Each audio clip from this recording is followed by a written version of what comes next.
uploaded it. I got to refilm it tomorrow because I don't like my makeup in it. So I did that. How is everybody? Hi, you guys. I'm just, of course, can't get my set ready, so you come with me.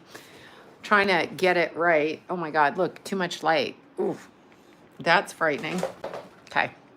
Yeah, I did that little girl's case the other day when you guys told me about her. There. That's better. Look, lighting is everything. If you see me in the other lights, this all disappears. So there you go. There you go. Exactly. The lighting is fucking everything. Anyway, I did that little Summer Wells case, but I'm going to refilm it if I can tomorrow. It might be Thursday. It might be Friday because I lose energy because when I work, I lose my energy. So there you go. Yes, heat wave in Alberta. I was talking to a friend of mine in Toronto this morning, and he said it's really hot and muggy there. So there's that, like Orlando, Florida. And I also wanted to bring this up because oh, there you are, Connie. I'm laughing. I'm like, is that Colette? I like wrote down the name and I walked away from my book. And when she calls Connie, I'm like, wait. And I was trying to remember the name because I'm brain dead a lot. Okay, look, you guys. What is it you ask? Happy birthday. It's love drawing spray. This is just so people are nice to me. I don't even expect anything else. I just need y'all to be, not you guys, other people to be nice. Oh my God, Sherwood Park, Alberta. I used to run in Sherwood Park, Toronto. That's the little park I used to play in. It's not little. Cross country run through there. Yeah, okay. Mr. Michael already loves me, but I'm literally looking for people to be nice. Like just be nice so that I don't have to go crazy and lose my mind. I'm learning how to not lose my mind with people who cross my boundaries, and it's very hard. Do you remember Sunnyside Pool? Yes. Yes, I do. That was by the YMCA, right? And I can't remember. Oh God. I went to Blythewood Public School. So I do remember Sunnyside Pool. I went to Blythewood Public School. There's Andrew. Andrew's always been nice too. No, I mean in my life here. I don't need to get screamed at by a bunch of crazies, which happens. Oh, there's Jackie. Mwah! Jackie, you know what's so funny? Oh my God, why you guys ask for readings? I want to punch people out who ask me for readings. This is how much I'm going to figure out another kind of work to do. I don't know. Jason, call your fucking mother. Jason, call your fucking mother. Okay.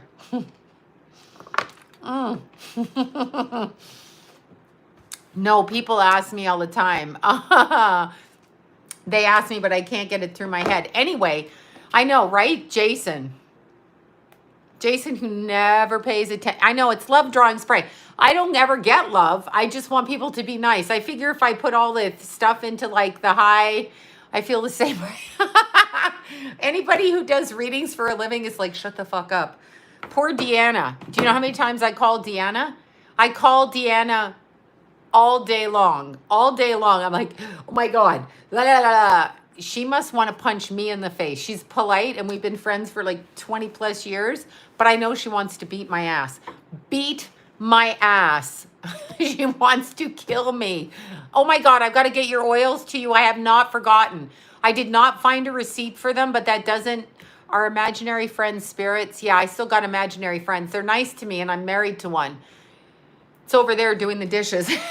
Anyway, but I know my spirits do dishes. I know. Call your mother, Jason. Jason. I know. I should do that for t-shirt. Exactly. Jason. When he was little, oh my God, I can't even. I was always calling that kid. Where is that? But Keithy, I could never find either. But what I was going to say is I just looked this up today. Now, I did the video on Kamloops. There you go. Graham, call your mother too, you little brat. Chirpy, I know. Yeah, he doesn't call me. He doesn't like me. Whatever. He likes me, but, I bother him. You know what my motto is when I raise my kids? This bothered my kids, both of them. But here's my motto. Don't fucking talk to me like that. Don't do drugs. Don't rob people. Don't get the cops involved. This is what I told them when they were little. Here's some condoms. Don't get anybody pregnant. What else did I say? Eat salmon and broccoli. Of course, Jason loved McDonald's, but I cooked. Keithy ate the good food. And then call your mother. If you don't call me for once they hit 18, if they, oh, aren't they aggravating? If Keithy one time was 18, 19, didn't call me for like 3 or 4 days, I finally texted him and said, really, you got to call your mother because I think you're dead, even though I know you're not dead. But like 4 days without talking to your mother and I don't see you in the house, I got to know where your ass is. Where's your ass? So then he agreed. He would text me, I'm home, I'm okay, calm down. You know how when they say calm down? No, you calm down. Anyway, yeah. Oh my God. No, I literally had to tell him, don't get the police. Best thing, funniest fucking thing. I'll tell a story. So my kids went to LA Unified, right? I know, right? Now you calm down before I beat the shit out of you. And I did. When they both hit 13, I went head to tail with them, fisticuffs. Keith used to put his hand on my forehead like this, and I'd be swinging at him.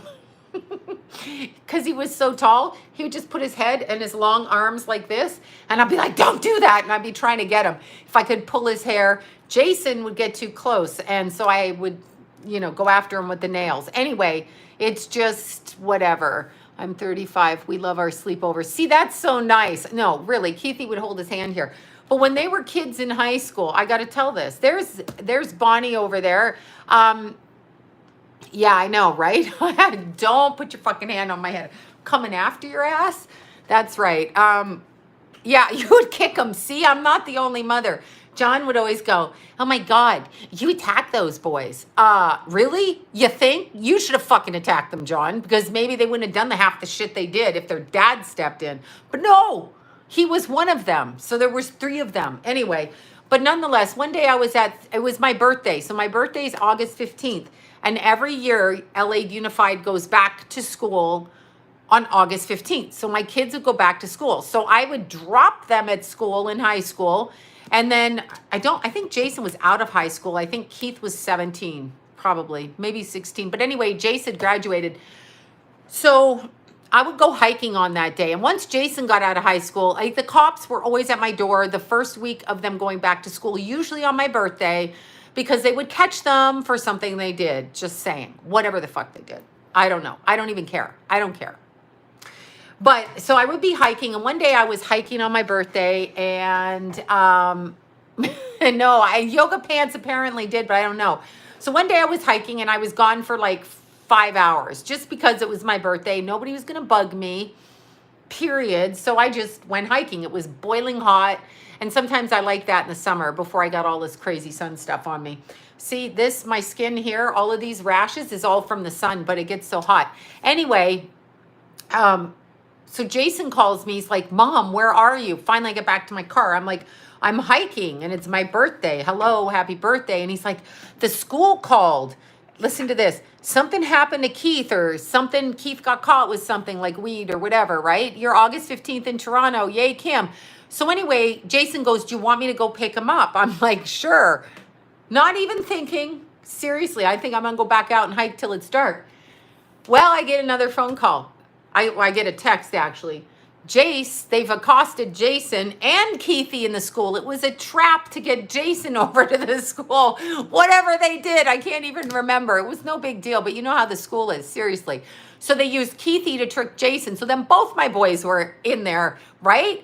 So that was what happened. Anyway, my Jace, my Keith, they were both there every year, like clockwork, like fucking clockwork, okay? Like clockwork, those two. I don't know what they did. I think Keith was weed that time, and I don't know what Jason did, but Jason was texting me, and he's like, delete the last text, delete this, delete that. I'm like, stop texting me, telling me to delete. He goes, the police are on their way. I'm like, for what? Anyway, that happened all through their high school, all through their fucking high school. Funniest thing was in middle school, though, and I was talking about this with Keithy's friend's mom. So what are they, in 8th grade? Oh, there you go, on August 15th. I know, those kids, right? So, yeah, it's just funny. Hi, Heidi, how are you? Wait, you're in the UK. So 35 tomorrow, you little cancer. My son's principal had me on speed dial. Oh, you're gonna love this one.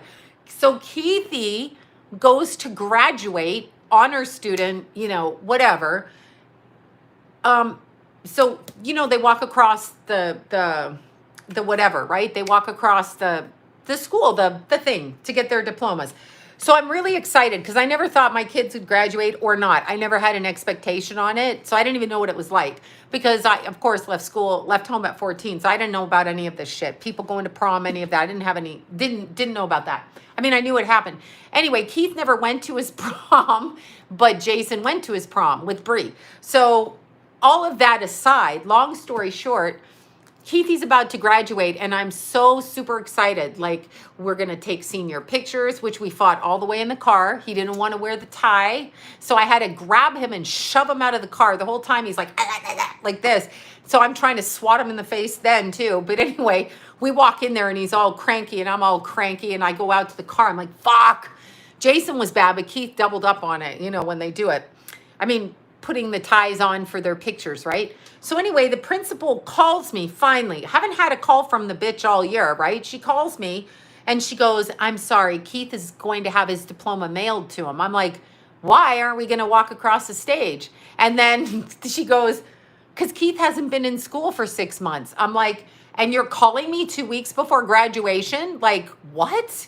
That's what she's saying, right? You're calling me 2 weeks before graduation? And I'm like, okay, what? So this is a shout out to Laura. I know, that's what they're saying to me. I'm like, he's been out of school for 6 months. I never knew where he was in 8th grade. He was literally skateboarding and everything all over Los Angeles, all these videos. No fucking idea. Jumping on people's roofs while they were smoking the weed and laughing their asses off, okay? So I go to the principal. I go, well, how come you never phoned me? Like, here's my phone list. You never called me for 6 months, right? She goes, blah, blah, blah. She goes, no, he's not gonna walk across like that. So this bitch, I'm like, okay, what's he have to do to walk across? She goes, well, you're not gonna have time to do this, but he needs to have however many hours of community service. That's what he needs to have. And I'm like, well, we only have 2 weeks. She goes, yeah, you can't do it. So I'm like, okay, bitch. I didn't say bitch to her. I said, okay, lady, who I don't even know because you never called me. You never called me. Not even when you like called Jason into school. Did you call me? No, my kid had to call me. Anyway, long story short, Lori, the Teen Project, this is a shout out to Lori. So I call up Lori and I'm like, Lori, Keithy's not going to graduate. He's got to do community service. Can you double up on it? Because she has the shelter and she now has Vera's Sanctuary. Anyway, Lori had Keithy there. She had worked it out where it would work out and she signed a paper and then Keithy got to walk across and it was so cute. So Keithy had the most beautiful little smile on his face and he was like this. And I just remember looking. So I shout out to Lori. I was just thinking about that this morning. She did it no problem. She wrote the paper. She said Keith has been volunteering all year, just like he'd been in high school all year. Neither one. But then he did go. He did go to talk about that. So it was really good.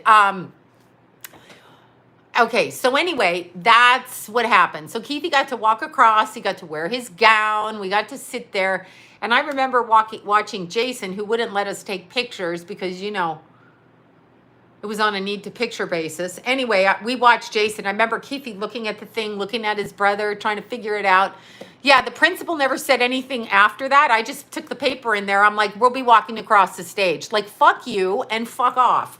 Call me and tell me. Oh, I'm cussing again. I apologize to my young viewers. Sorry.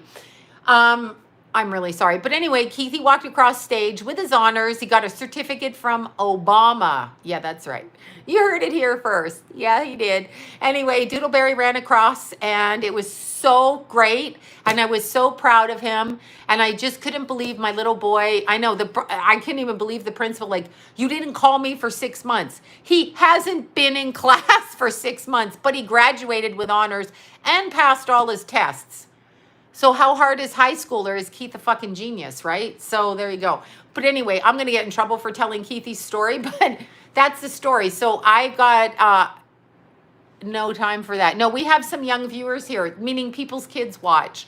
And I cuss like a sailor. So, you know, anyway, yeah, no, the school, you know, do I have arm hair, y'all, tonight? No, I'm stretching. I'm trying to build my little scrawny arms up again. We're back. We're doing it. Anyway, because someone said I look skinny up here, and I'm like, oh God, not that again. I'm never going to build huge muscles. Anyway, long story short, or boring story, air conditioning's not working really. Anyway, long, boring story short, when we moved up to this area and I went to this high school, which apparently is the worst drug high school in San Fernando Valley. So, of course, I shoved my kids right in there so that they could become really, really well-versed at the art of becoming El Chapo, plus whatever kind of boosting they did around town, right? So, I just always thought my kids would know better. Don't know. Anyway, Keithy, when we went to that school, we went there with Jason and Keith. So we both walked in. I mean, Keithy was in middle school. In middle school, I mean, fifth grade, middle school. They didn't want them to graduate. They called them gang members because they all decided to wear purple shirts at the same time. There was no gang members. They were pretty much all white boys and no gang members. Just saying. From Burbank. When he was in Burbank. Yeah, okay. Anyway. Yeah, El Chapo. I mean, this is El Chapo's part of town, if you want to look at it that way. All of these, gangbangers around here do that shit. But whatever. Anyhow, we went to the high school, and the principal is like, you need to sign this paperwork so that you can get, free lunches. And I'm like, I don't need free lunches. Like, my kids don't need that. Breaking Bad, it was filmed here in the Valley and in Santa Clarita. I'm pretty sure of it. I recognize all the characters.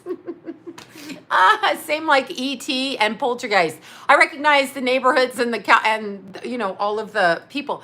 But anyway, Doodle and Jason, the principal was like, no, you need to sign this. I'm like, my kids are never getting free lunches. We don't eat like that, and I don't need your charity. I don't need anything from you. So I had a real problem with my name being put on a list like that, considering, right? If you make a certain amount of money and then you sign something for the government saying your kids need food, like you're kind of a scam artist. I don't want your food in the school because it's garbage, right? And so, wait, people are fighting for your lip ATM. Yeah, my lip attention, or I don't even know what that means. Sloan, are you seeing this? No, I'm blind. But anyway, I got in arguments with the principal of that school because he's like, if you sign the paperwork, we get more money from the, state. My lips, okay. This is no injection. I got no injection on my face. People keep going with the plastic surgery. They're like, in all the plastic surgery, these are family members of mine. I'm like, just my boobs, assholes, never my face. We have other family members that have altered their face tremendously. And then they comment on you. It's like, have you seen what you've done? Like, you can't see what I've done because it's hidden under my clothes. Weirdos. Anyhow, so the school wanted to sign this. But what happens? Yeah, you know what? I do what Lucille Ball did. No one cares. Nobody cares. Line your lips outside here like this, right? And out here. And then mush it down. Put it in the middle. Put it there. It's my lip pencil and whatever else I put on my lips tonight. Oh my God, NARS. I forget who sent me the NARS. One of you lovely sent me 3 fabulous lipsticks. This is it. And it so matches. Yeah, Lucille Ball's lips were perfect. She made them bigger without ever injecting shit. That's who I copied. I'm sorry. I copied all those early people that did that. She also did a facelift by taping her. I don't know. Do you think that would work? Like if I wore tape like this? Maybe if I wore like a red wig and tape, that would be cool. Instead of getting a facelift. If you do that, that's really what you do. And then you kind of just smudge it together. Like, this was the NARS lipstick though. One of you sent it and it was a guy. I want to say somebody named Anthony, but they sent that. And it was so good. I was out in the sun this morning. I'm trying not to do that. No, I'm not getting a facelift now. I'm just saying Lucille Ball, when she hit like 45, and Desi, he's always fucking around on her. So she had to go do that. So she put tape here under her hair. I don't know how that works. I haven't figured that out yet. But I will. I wonder if it works for your ass. Like if you stick tape on the back of your ass, does it come off your waist? I mean, does that work? I don't know. Okay, Betty Davison did the instant facelift. Okay, so rental wrap. Yes, rental wraps. Does it? Okay, there you go. Anyhow, this principal and I got into a huge scrap because I'm like, I don't want to put my name on a fucking list. I think this is a 1940s thing. And no, I wasn't born in the 40s. I just like the way the women in the 40s dressed. And I like the way they look. Because obviously I'm from the 40s, only I died and was kidnapped back to Earth in the 60s. And this is what happened. So I've been kidnapped and here I am, right? Yeah, who don't you fight with? Well, I had to fight with the principal. I mean, I'm not going to sign money. And he's like, you need to sign this. And I'm like, no, I don't need your handout food. And Keith was like, you need to just sign it. I can get extra food. Because my boys just thought about gains. You know that, men? Gains, gains, gains. And when I use the word fight, I'm going to explain this to somebody trying to blame shift there and be a fucker narcissist, okay? So take your perceptions of what I said and twist it around. If you cross my boundaries, I'm going to slap you back. And there's nothing wrong with that. That's what I'm referring to. If you ask me to sign paperwork to say that I need a government handout and I don't, then I'm not going to do it. And we are going to get into a fight because that's me setting my boundaries and it's perfectly acceptable to do so. And the fact that you're a fucking idiot that doesn't think so, who don't you fight with? Most people who don't try to make me scam on them to get their own gain or their own agenda. If you have an agenda, asshole, then I'm going to stand up to you because that's who I am. I know who I am. So fuck off. Anyhow, okay. So exactly. I wasn't going to do it because then if the government comes back on you, he wanted the money from the state. If the government comes back on you and says, well, you made $50,000 a year or whatever, you don't qualify because you make over whatever it was, 25,000 or I don't know. You don't qualify. First of all, I'm never going to ask for food. And even if I was destitute on the street, I'm not asking for help. So just know that about me. I'm not going to. I'm never taking a handout. I don't need your fucking handout. I don't care. So, and my kids were well fed, but all Keith could think about was like, oh, come on, I need the gains. So then one of his friends in school would give him his card, his food card, because he didn't want to eat the food at school, but Keithy would eat the gains. And I'm like, this is wrong. There are kids that need it. Give it to them. So there you go. Exactly. Let's see. I'm laughing. I'm laughing. I'm just remembering all that because, Aurora, Ontario. I know it well. I used to roller skate from King City to Aurora because we lived in King City, right? Oh my God, now I've forgotten the name of the street. Oh my God, I can't remember where I lived. We lived in King City and Finch. It was Finch Avenue when it turned into King City, and then there was the corner, whatever, going to Aurora. Anyway, I lived right off of there. That's what I did. Gyms are still not open in Ontario. Yikes. I am from Canada. I really am from Canada. Can't you tell? This is Canadian talk. We're about face abrupt bitches, all right? Finch Avenue. Yeah, it goes all the way up. Let's see. I know my Keithy is the best. And yeah, it's aggravating to me. And that's just aggravating that he's dead. It's really aggravating to me. Actually, very aggravating. So from this point on in my life, I'm not going to take shit from anybody. Not that I ever did, but I'm really not going to take shit from anybody. So there, yeah. Okay, so then, anyway, my Jason and Keith would pull all kinds of stunts. All kinds of stunts. I told you Keithy pulled that stunt, and thank God, but there were 5 of them, and I can't even remember which kids were in the car, but there was some kind of something missing from our house, some kind of Irish whiskey. I don't drink. It was up in a cupboard. Somebody sent John for Christmas. Anyway, we were like, I wonder where the Irish whiskey went. I wasn't. I didn't even know it was there. But we couldn't climb up there to look for it. Anyway, you know, Keithy got it, or somebody that Keithy got it, right? And so here's what happened. I get a call 2 o'clock in the morning from where I go hiking in the parking lot. Burbank cops like, excuse me, we have your car, right? Yeah, I know. We'll have to block them. Block them, Michael. I don't know. It's probably a family member being a fucking pervert, all right? So I'm going to assume that, like, you're, I don't know, my grandpa over there writing ridiculous shit, you know, because whatever. So anyway, I get this call from this Burbank police. I pop in the car. Keithy got my other car. And Keithy got everybody, 5 of them, in my little sports car, all hotboxing. I don't even know what hotboxing is. I guess it's when they all sit in the car and smoke the wacky weed and then they lock the windows up. And the Irish whiskey was in the car too, and the cops going to me. All I remember is I just pulled the car up. I saw, you know, I saw my Keithy. I looked at the cop and I said to the cop, you know, what's going on here? And he told me what Keithy was doing with his little pack of hyenas in the car, right? Oh, he was like 15. He was like 15 then. Anyway, so they were all in the car. So I look at him, I make eye contact, and I'm like, he was 15 and a half. He had his driver's permit, so he wasn't quite 16.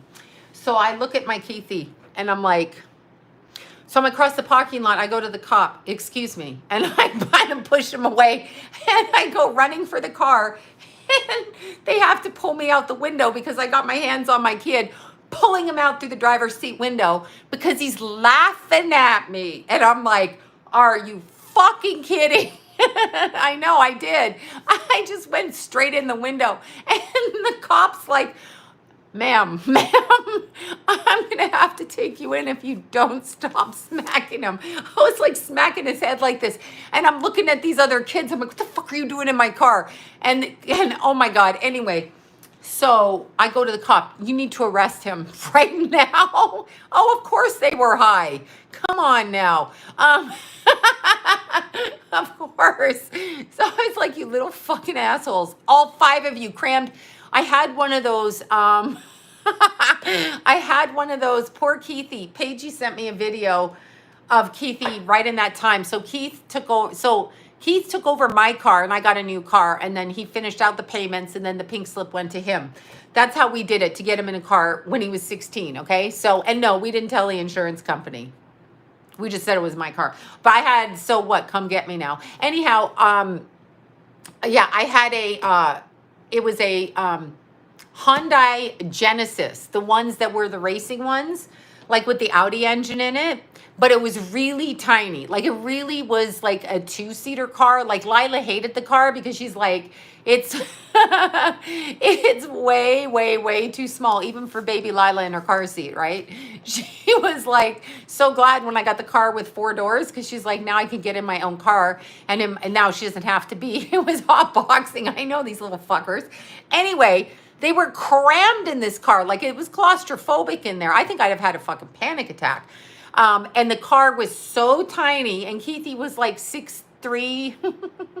And I don't know, his legs were like, when I used to drive him when he was little and he had to sit in the back, if Jason was in the front, Keith had to take the whole back seat and put his legs up behind my seat in there. I had a Pontiac too. So anyway, this is what happened. The cop's yelling at me. He's like, you can't do that. I'm like, I can fucking do that because he's my son, and I can do that. And I'm going to do it because he woke me up out of bed. Now I'm going to sleep in through my running. He's got my car with these stinky ass kids in here, whatever the hell they're doing. That's what happened. So anyway, my little Keithy got a ticket, and I don't know if they put hot boxing on it, but that's what happened. So I was up that kid's ass like crazy, and my Jason too. Both of them. Didn't care. And Keith would say to me, I saw what you did to him. I'm not going to do that. You're not going to catch me. Keithy would say, I fucking caught you, Keithy. I would act mad. You know why? Because you got to teach them how to be not bad in society, right? I know these two, hotboxing, like a bunch of, you know, I know hotboxing gives me anxiety. I'm like, do not lock me up in a car, lock those windows up and start smoking the weed like that. Oh my God. No.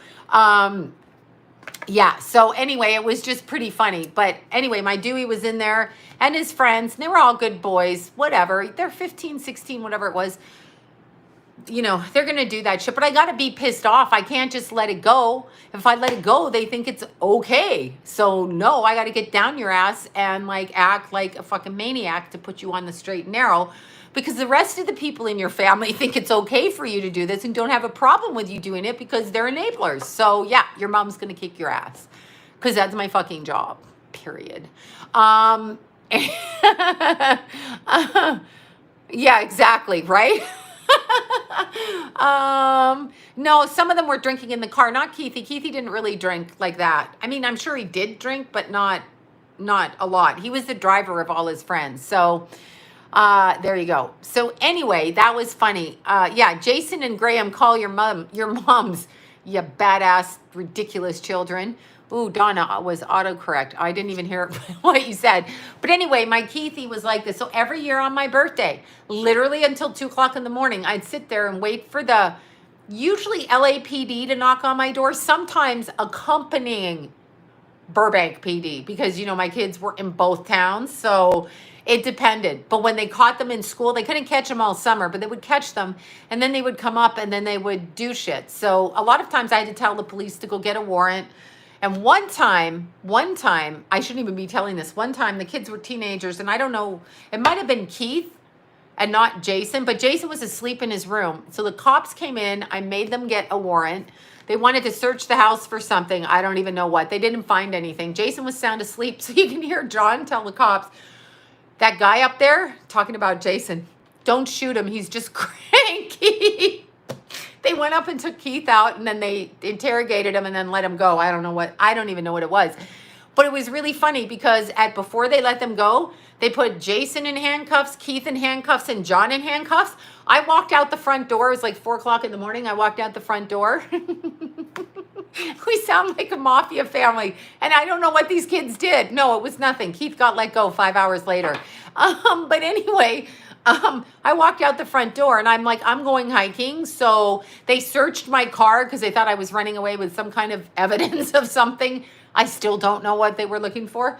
But anyway, they searched my car and I'm like, so this was funny. The cop did not have handcuffs on me. I was standing behind this cop. And of course, he's Mr.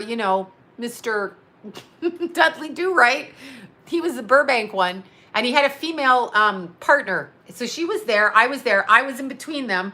He was going through the back of my car in the trunk, right? Thank you for that. Viva la Canada. Anyway, he was going through the back of my trunk. So I'm looking to see what's in there because, you know, maybe they took the car behind my back while I was asleep and fucking put, I don't know what, in the car. There was nothing in the car. So he suddenly realizes I'm looking over his shoulder like this, turns around and goes, back up, you could get shot. And he starts screaming at me. And I'm like, isn't she your partner? Shouldn't she tell me that? Like, she let you down. And I'm like this. I'm like, she let you down. So then I went running and they're still at the house. They still got Keith. And then I came back with coffee for everybody. And this is how dumb they are. They let me in the house with coffee. Maybe I poisoned the coffee. Maybe I'm fucking crazy and I would go on a coffee rampage. I don't know. But you see, they think they know and they don't. I wouldn't want to be a cop, though. No, they found nothing. Yeah, he found crystal, as in crystals. No, they found nothing in the house, and they let Keithy go. I don't know what happened. His friends, I don't know. I don't know that night what happened. Anyway, that was funny, too. But it happened all through high school with one or the other, or the neighbor's kids, or, you know, whatever. So it was all of that. So it was pretty funny. Anyway, that's what happened, my Dewey. He was a good boy. This is me yelling out the window. Don't say anything until you tell him you want a lawyer. Like, don't speak. But, you know, he was a Scorpio moon, so he never did speak. So I don't know what to say. Yeah. I did. I didn't bring anything. That's their problem. I'm going running. Nothing's getting in the way of my running, y'all. Nothing. Anyway, that's kind of what happened. But it was fun. I mean, it was interesting looking back on them. And there were times when I understood things to be differently. And I was like, oh my God, it was every single year on my birthday for like 8 years. When it didn't happen, I was like, shit, where are the cops? It's like the 20th of August. Where are the cops? But they were not there, okay? They were not there. So that's kind of what happened. Anyway, yeah, Keithy was a Scorpio moon. Didn't say a fucking word. Zip.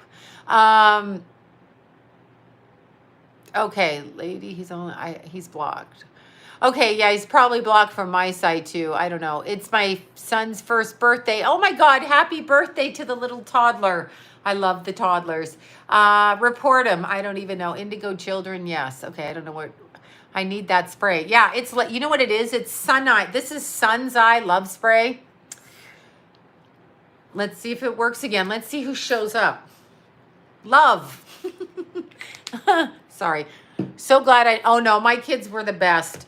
Keithy cracked me up. Like, I had to act mad. Like, I can't be a forgiving mother when you got boys that are like, you know, they end up in jail, right? These boys.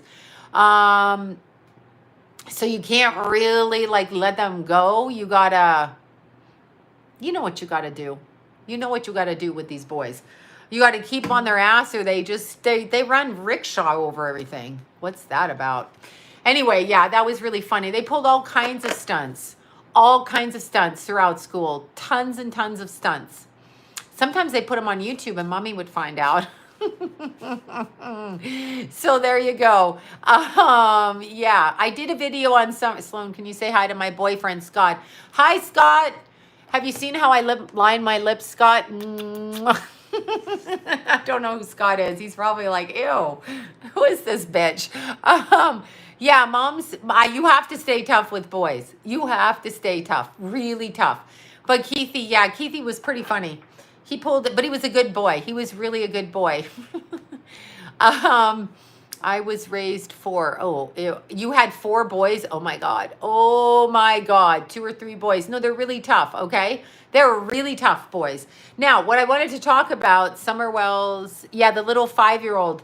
I loved my Keith so much. He was actually quite him and Jason, totally different. But Jason looked after Keithy a lot when Keith was growing up. So Jason picked up the slack for me when I had my nervous breakdowns. I talk about that all the time. I gave birth to poor Keith. I mean, good Keith. I gave birth to Keithy, and then had, postpartum, and then his older brother died. Then I had depression, grief, and guilt, and horrific, I don't know what, like panic attacks and all of that. And so after Keith was born, it was really tough. And Tanner and Jason, little Tanner, the little boy that showed up, I always talk about Tanner anyway. Tanner was like a year older than Jason, and Jason wasn't home, and I hadn't had Keith yet. This little blonde boy shows up at the door, and he's like, oh, your son's a Cancer, 29. There you go. Jace will be 29 in 2 weeks, Cancer also. So happy birthday to your boy. Oh, 40 in August. I know, isn't it amazing? They grow, these boys. Anyhow, what was I going to say? I forget what I was going to say. Oh, well, I couldn't really, little Tanner showed up at the door, and I was out on the porch sweeping, and Jason was at his little play group. Before Keith was born, I was pregnant with Keith, and he said, hey, lady.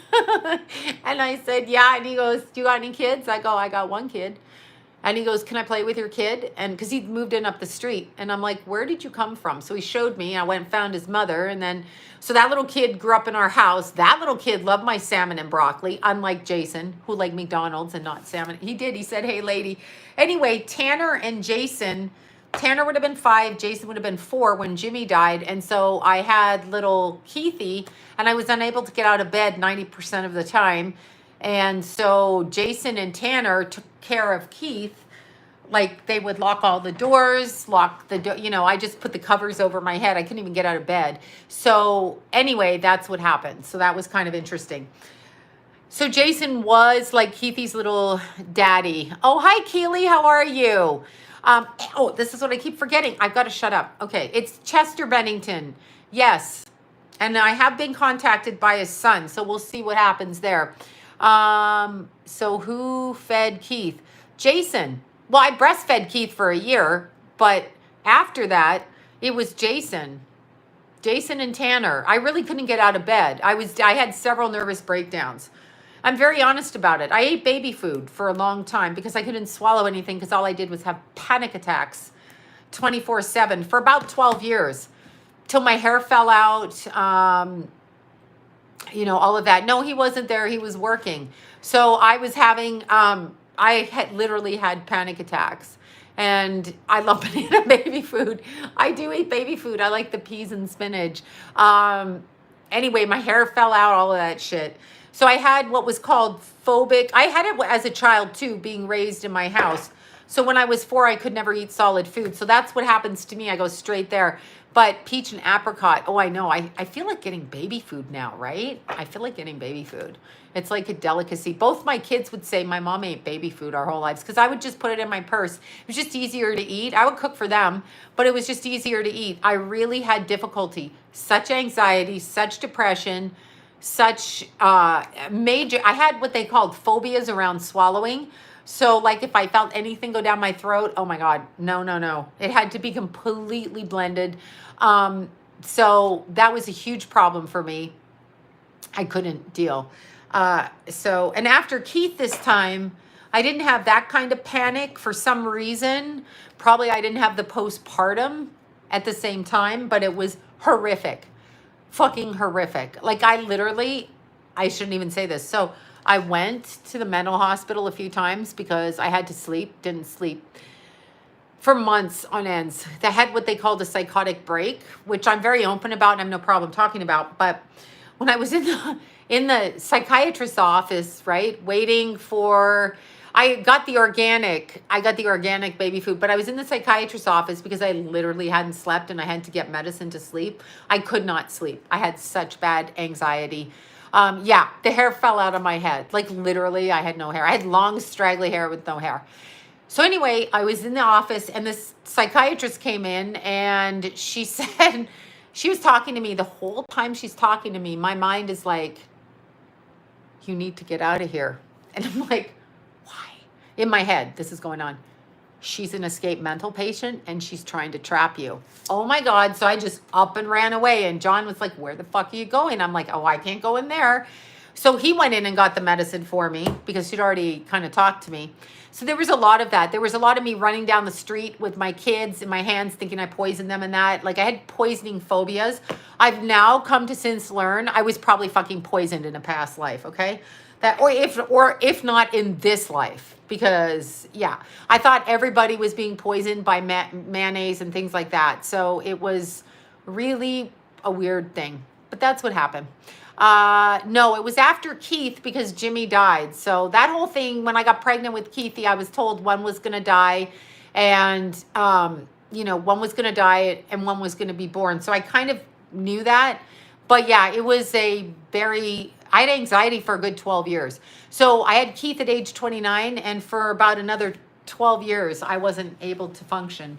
I was never able to function when they were growing up. I had a lot of dysfunction. I couldn't pull myself out of it. There were a lot of things going on, a lot of trauma. So that, I gotta tell you, I really didn't eat, but I exercised every day. I exercised, 13 miles a day, 6 hours a day. I started doing it again in 2017 when I started to get anxiety again. And that's what I did. Exercise. I'm not on any drugs. I weaned myself off of all of that stuff. My hair's grown back. It could have been food allergies too. You're right about that. My hair grew back and like I can bleach the shit out of it and it doesn't fall out. So yay. So I did that and it was absolutely terrible. It was horrific. And the death and and the people telling me to kill myself in my head sounds schizophrenic, but it was actually a psychotic break with spiritual influences. So when I talk about that, a lot of times we see people that have, a lot of so-called psychological issues, but it's a spiritual problem, so there you go. I think, women give birth. Yeah, I did take drugs for like a year because I could not sleep at all. And then I would hear my stepson telling me that he was lonely on the other side, but I don't think it was him now. I think it was demons tricking me. But anyway, I heard those voices, so I was in a complete psychotic break is what they call it, right? That's what they call it. And it's okay. I'm not in it because I don't allow people, I don't think it was him, no. And the postpartum, because he died right after I had, so I always had postpartum, but this was horrible postpartum with death grief of a child and psychic premonition of it. So it was all compiled like that, but, it was the psych ward. Psych ward's great. I mean, I was in there at 17, when another friend died and they wouldn't leave me alone on the other side. So, you end up going into a lot of, exactly. No, it is. It's a double whammy, but it's really interesting because, after Jimmy, when Jimmy died, it was horrifying to me because there was so many things that were, not looked at within his family and so many enablers in the family that it was just a par for the course. And so when you see somebody die like that, it was a drug overdose. So when you see that happen and it's going to happen, it was horrific. And Yeah, depression's a hard thing. It was horrific. And then to give birth at the same time, and then to have your new baby and your little baby, Jason, definitely, oh my God, I forgot about, I can't read that. It just went up. Anyway, it was really difficult to have my children's life affected by somebody else's problems that you got to be really careful when you marry into a family, because no matter whether you love the person or not, it's not enough. It's not enough. And it's not enough unless everybody's sober. If somebody is on drugs or alcohol in your family, even if they think it's okay, it's not okay, because it destroys your family. So you should not marry. I should not have married anybody under the influence of anything, because just because your kids are growing, but if you're a parent that thinks it's okay to drink and do this in front of your kids, it's a problem, because it's a problem. It's a problem. So that's all I'm saying. Be very careful who you marry. And that's actually another thing. Young ladies got to learn about people who tell them stories and treat them, and they end up in trauma bonds, and they end up with people telling them who they are, or that their perception's not correct. I must go through this 6 times a day. Your perception, boyfriend burned house down because of voices. Oh God. Yes. Well, you can be schizophrenic, which is to me, yes, narcissist, hugely wrong. You can be schizophrenic, but to me, it's a spiritual portal that's open in the body, is what modern medicine calls schizophrenia. Okay. So it's that kind of a thing. But young women got to be very aware. Like when someone tells you who you are, that's why I'm very upfront. No, I'm not. Don't fucking do this. That's not what I said. I know what I meant. I know who I am. Stop with your bullshit. So, and I'm also very aware now as an adult when people cross into your boundaries. But all of that aside, no one cares. So here's the thing. 750 more children. They're much more open to the voices from other worlds. Yes, exactly. Schizophrenic. And then the demons can come in, or the aliens, or the goldfish on the other side, whatever you want to call them. Okay, so I just screenshotted this because we have Kamloops, which, we know about this, but this is unfucking believable. Canada, I don't know when this was. So this week in Canada, actually it looks like it was in Alberta, the discovery of more than 751 graves in a residential school has created a sensation. It is feared that these people were killed and buried in the school premises. It is not yet known how many children's graves and how many elderly graves. These graves were told about by the groups of Native Canadian leaders. We heard about this. I heard about it, I told you, when I was at Laval University on a field trip in 8th grade. I heard about 1,500 Indians being massacred, but I mean, I heard about aliens too, right? So this was just found. So dead bodies found in a closed school premises, all right? Earlier this month, so it's in the same month in Kamloops, they found the 250 kids, or 250, whatever. This one is a place called Marival Indian Residential School. So they were found there. The school was open from 1899 to 1997. See, we know what this is, and they used my first videos. This is the reason Keith is dead. Somebody ran my son off the road on purpose, okay? Because his mother dared to open her fucking mouth. And I actually believe that because of the way it's handled. I don't believe it's his fault. You will never convince me it's his fault. I'm saying he wasn't skilled enough to pull himself out of what was happening. But there were definitely 2 cars that did it. I feel it was on purpose. I'm sorry, I can't let it go. I have a video of my son going through the intersection, and he's upright on the bike. He moves over here because there's a car that pulls into his first lane, and he's where a bike should be, in the lane closest to oncoming traffic. And it's a 6-lane fucking straight road, okay? So then he moves into the second lane. I can see his little body going through the intersection. He did not just ride in there. I know. Yeah, he was swerved off the road. What I understand, and they did find the witness. Bobby found the witness. The police interviewed the witness. The witness did not know who was in the red car. So the red car person was parked weirdly in the driveway, and whatever. There was a white van. I've got a video of him, random, 2 people in it. That's what Keith says. 2 people in that van. All my psychic friends have brought the 2 cars together. So what I think happened is I feel that van pulled out and 1 car went in. So if there's a car pulling out of the driveway and 1 going in, Keith is forced to go one of 2 ways. In his mind, he's going to go for the grass, the yard, the house, because why are you going to go into oncoming traffic? You're probably not. So exactly. I know the blind item was after, but here's what I'm going to say. I'm honestly going to say this. Keith is the one that told me to start. Yeah, exactly. Keith, yeah, exactly. They didn't, no, they just, no, they didn't. Exactly. It's a fucking lie. And the guy who had the house on the tape on camera, and I'm going to say this again. There I sat 10 hours after my fucking son died, okay? Walking the streets with Deanna. Deanna came out there. It was 107, 110 in the valley. Keith had just died. I threw my pants. I wore the same pants for an entire month, okay? I felt so pulled down. My solar plexus was pulled into the ground, so I couldn't even stand up straight. I literally was like this. That is why I had to go to my chiropractor, because literally he had to pull my body back and stretch it, because I literally was like this, okay? Anyhow, Deanna and I walked those streets for an entire fucking, you are a threat to the shallow. Yeah, whatever they are, they're idiots. Anyway, so Deanna and I walked for an entire month, like up and down the street. Deanna went, just amazing the shit that she found out that was dead on.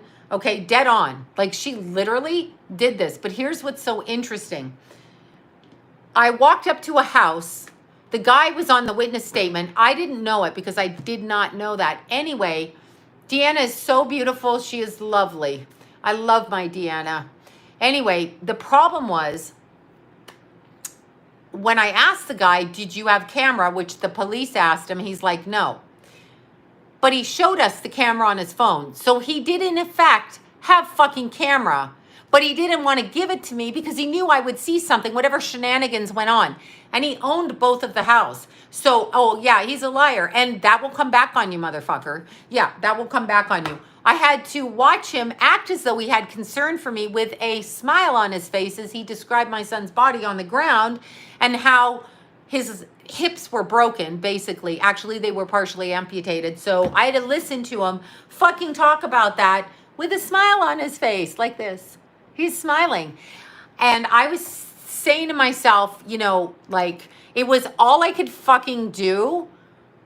I just, thank God I didn't have a weapon. Anyway, I was so numb that I was just like, yeah, okay, whatever, asshole. Just tell me what you know. So that's what happened. Anyhow, long story short. Oh, yeah, I talk about everything on my live. I'm talking about Keith's death. Yeah, no, it's weird, but they don't want me to know. Anyway, why was I getting into the story? Oh my God, I can't remember. I cannot even remember why I was talking. No, it was a liar. They're complicit in it. I think they pull scams all over the valley. I think they do things all over the valley where they do hit and runs for money and insurance, and it's fraud and it's government fraud. I actually think that. So that's what I think. Oh, but that was the point. I got accosted twice while hiking, and then somebody actually said that, you know, Keithy got run off the road. I don't know if he got caught up in their scam or somebody deliberately. We know the dude was yeah, I know. You know he was being shady. I don't really know what the hell happened because I wasn't there, but I can see it right there. I can see it. Anyway, here's the weird thing. And I'll change my topic again. Oh, that was my topic. Keith told me to do the videos on YouTube. Mom, do it, he said. And I said, Keithy, I'm too old. I don't want to see myself. I don't know how to do this. It took me a year to get my camera, not the phone, but the camera I use, and work on the lighting. And it was hilarious because people thought that ghosts were going through my set. And it was Jason and Keith coming home at lunch hour. That's when Keithy worked for Kathy at the studio, okay, doing the TV show for FX. He'd come home on his lunch hour, or he'd come home and he'd come in and I'd be like, quiet on the set. And then I'd turn the camera on and they'd be looking at me in the kitchen. just making faces like this, okay? Just making faces at me like, like this. And I'd be talking away. And then Jason would be like, I got to do what I got to do. And Keith would be like, I got to get something to eat. And they would be going in and out, right? So Keithy told me to do the YouTube. Keithy got it monetized for me. As a result of that, I started speaking the first thing. No, it's so sweet. It was hilarious. And they got so mad at me because I'd pull the kitchen table out into the middle where they had to walk into the kitchen. So half in the living room in there because of the angle, to put the camera on, to open the curtains back there, to do this so that it looked like this. Anyway, Keithy says to me, Mom, just keep talking. Don't worry about it. You know, whatever. And so I said, okay. So when I first channeled Chris Cornell. Yeah, that's Keithy. That was Keith or Jason behind me. Jason would roll his eyes. You'd hear him thump. John would come down and sit on the couch and like rub his feet in the air like this. And he'd be like, can you not do that? You can see it in the reflection behind me. So they would do that. And I had 3 men behind me half the times I was filming, and their friends in and out, and Tulip, trying to avoid everything, right? So it was like a madhouse. And anyway, people would come in, the doors would open, creak, you know, I'm like, okay, this is ridiculous.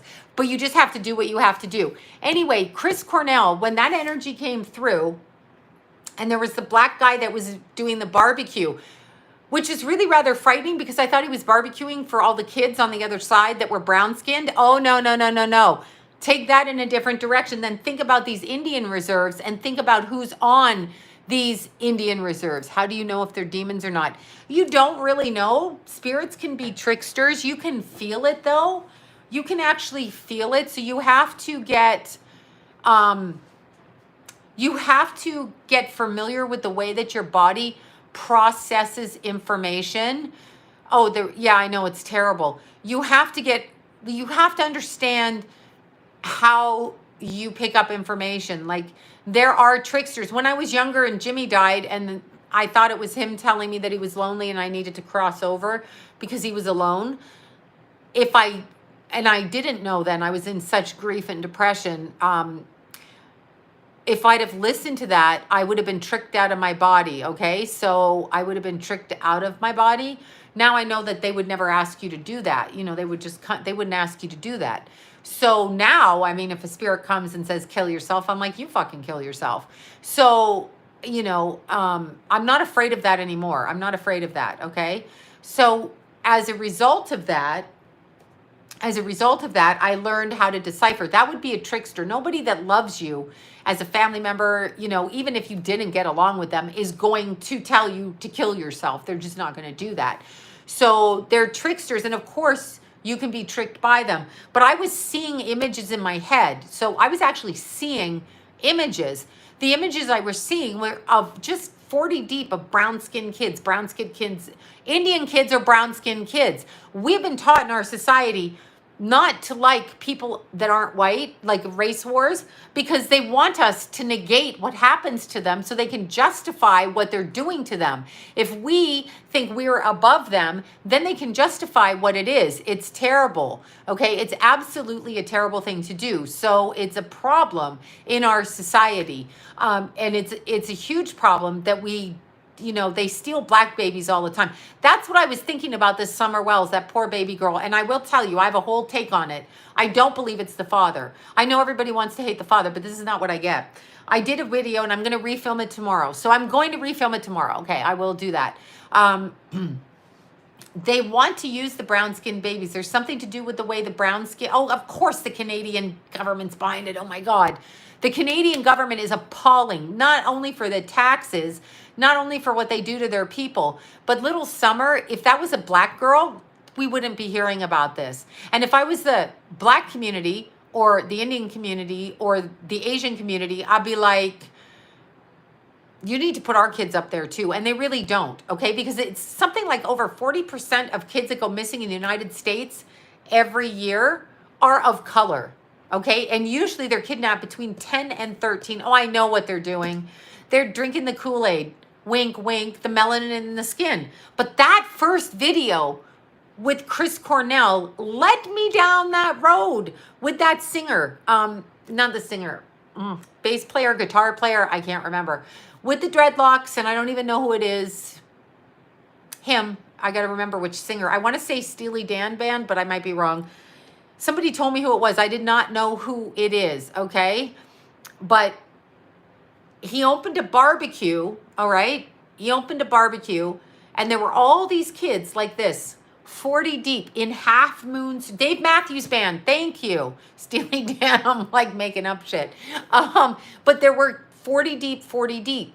And then when Chester passed away, very fucking strong. I didn't kill myself. See, look, I just got really angry right there. The energy comes through very, very strong. And I was told that that's what they were doing. Now, Anthony Bourdain was very interesting. It was those 3 videos. And Keithy told me to do them. He said, do your videos. And the last text I got from Keithy before he passed was, Mom, did you hear they're arresting the pedophiles? That's what Keithy told me. That was the last text I got. That's the most beautiful text because, you know, mother and son talking about the same shit on the text. So that was the last. Yeah, Anthony Bourdain, he did get shocked. I did not know what that was, but there was a long rod with an electric thing on it. And I just remember, and I haven't watched that video again, but I just remember him saying, you want to know who did it? And he was implying his best friend did it. But I think Anthony, for whatever reason, was also a chef for them. So I think he tried to get out of it. That's what I think. I think he tried to get out of it and then was offed. And that's what I think. That's honestly what I think. I think that happened. Honestly, but I owe this channel to Keith. I owe this. Actually, the last thing that Anthony Bourdain did was call out Hillary Rodham Clinton. I said it on YouTube. Yes, I did. Anyway, call out Hillary and said he was going to out her, and he was literally dead. And that guy, that writer back east in Atlanta, he just literally got murdered too for Bill Clinton's expose. I mean, suicided himself. Nobody's fucking suiciding themselves. When you end up, unless you're a drunk alcoholic shooting up on a street corner and you have 3 kids, you may accidentally overdose. Kate Spade was so strong. I know my Keithy looked like me. He hated it. He said to me, Mom, those cheekbones. He hated our, because we have very angular faces. And so we tend to, you know, whatever. It's angular. It's Norwegian. We're warriors. It's Norwegian. Okay. It's Norwegian. Keith had a perfect nose. Me and Jason got the same nose. Keith had a perfectly chiseled, beautiful nose. So just beautiful. No nose job for him. And that was definitely my side of the family. That's all I'm saying there. I am taking credit for that shit. Sorry, I just am. You Bellas know all about that. Oh my God. Oh my God. What? Oh my God. What? Judge gets emotional during sentence of Ohio man who abused 2 girls. All right, finally. Thank God.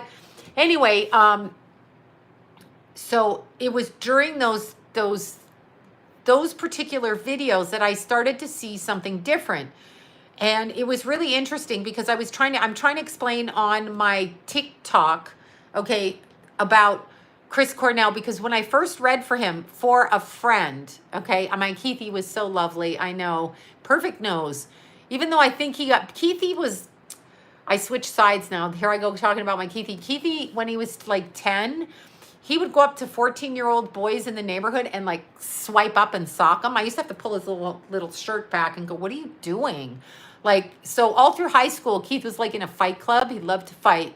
So I'm pretty sure he got his like little nose broken, whatever. But yeah, Keith looked up at I just remember it's like a 14-year-old kid, and he literally got all up there and puffed his little shoulders out, went boom, like this. And I went, what is going on? So I just like went like pulled him up by the back of his sweater, pulled him in the house. He was so cute. But anyway, yeah, my little boy was a tough muffin, but Jason's tough too. Keith is metaphysical. Keith is very, okay. Who's calling me a lesbian? Yes. Oh, that's what I was going to talk about. Kate Spade. I was doing my laundry in the laundromat because I took all the boys' big comforters to the laundromat. I remember this because they had like so many comforters. So they got like 9 washes. So you can stick like, yeah, whoever's calling me a lesbian, you wish. I've avoided that my whole life, so we're good, thanks.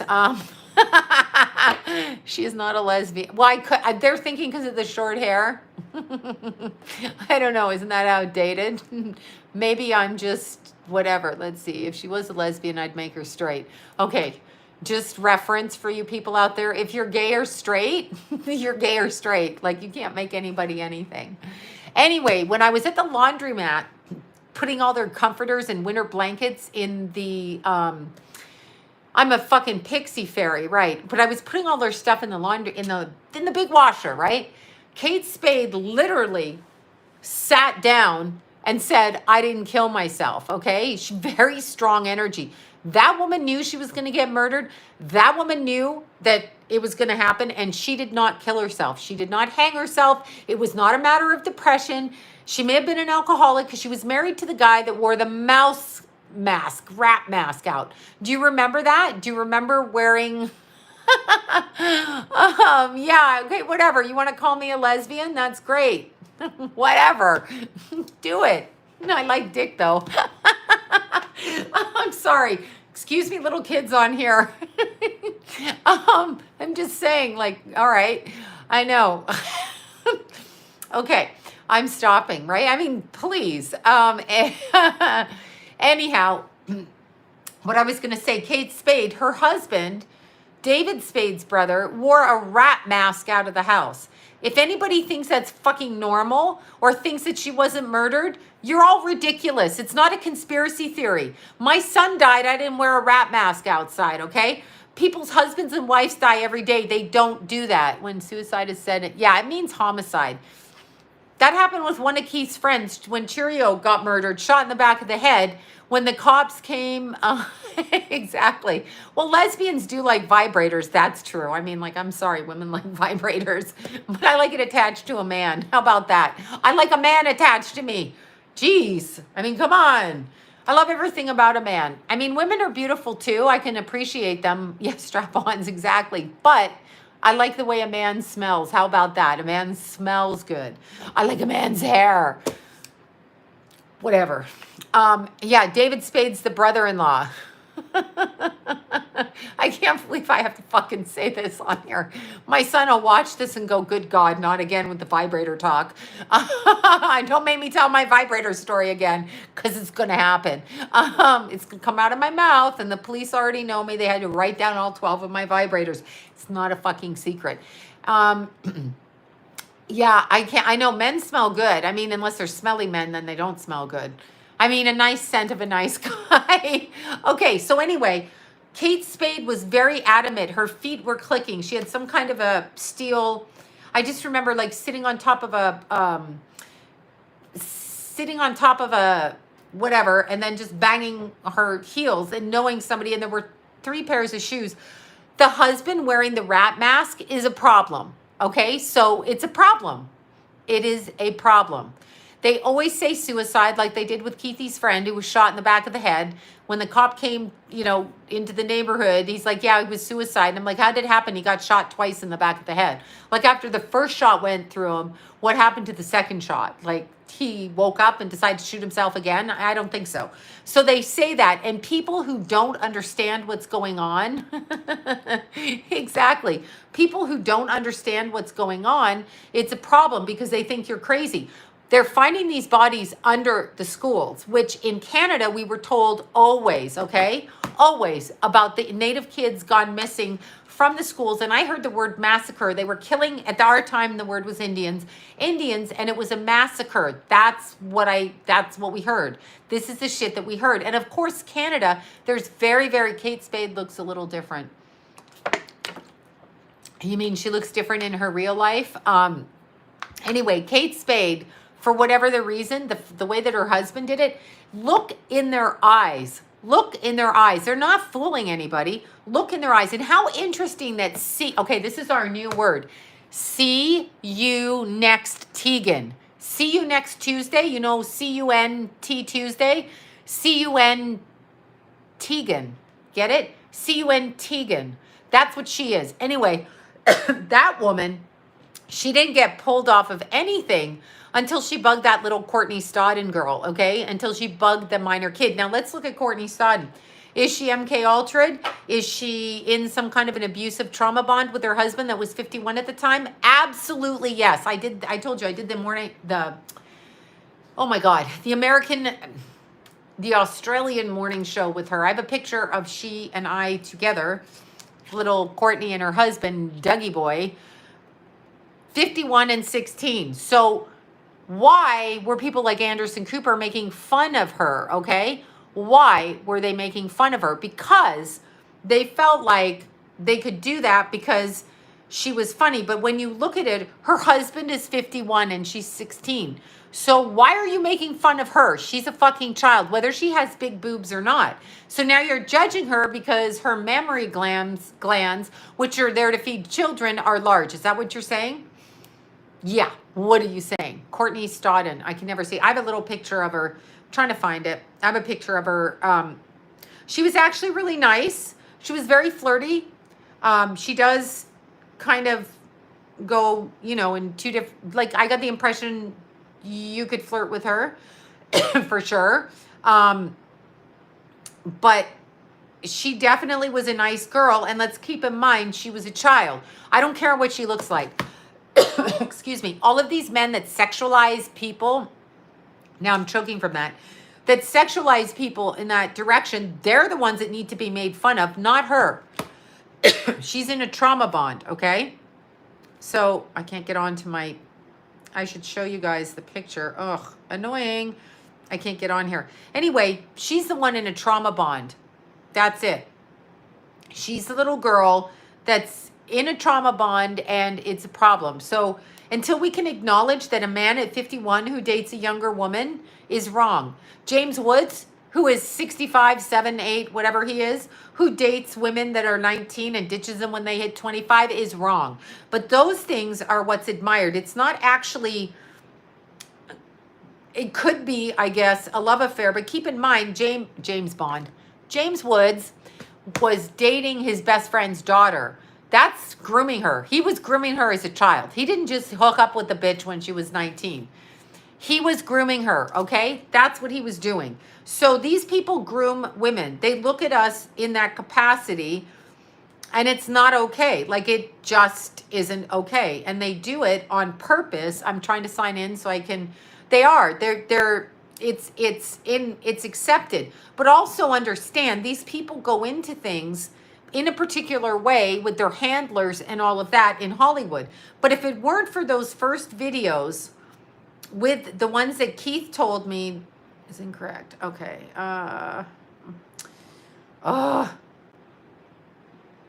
This is so annoying. No, I'm not going to do that. This is so annoying that I can't get in here. Anyway, if you look at these people, it's all about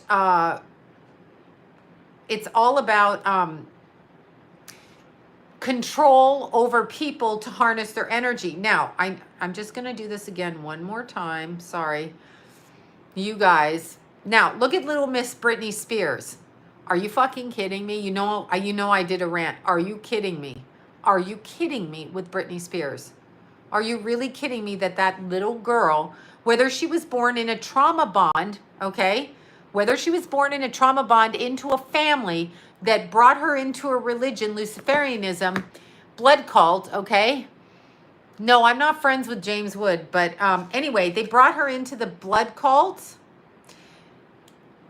Britney is still a child. Yes, she should have it terminated. They stuck metal up her hooch, told her she couldn't procreate. I'm sorry, my body, my right. Any moron at the age of whatever can have an abortion. You don't even have to ask your parents at 13, and you don't even know what an abortion does to you at 13.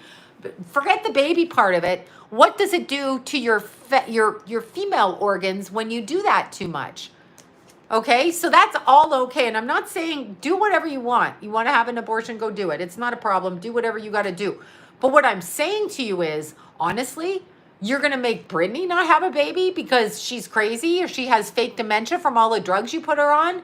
Have you ever met drug addicts? They seem crazy. Crazy, okay?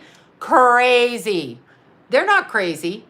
They're not crazy. They're on drugs. It's called mind control. Her father, and I don't care what they say she has, it's a lot of people running around town doing all kinds of things. Sorry, I'm looking. I hate this when I don't know how to get into my own thing to figure out how to get my own pictures to show you this picture.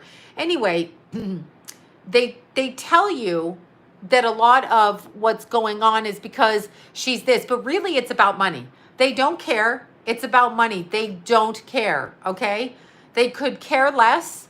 It doesn't matter. They're going to take those people and they're going to use them. And you can see the look. They can only be nice for so long and their eyes tweak.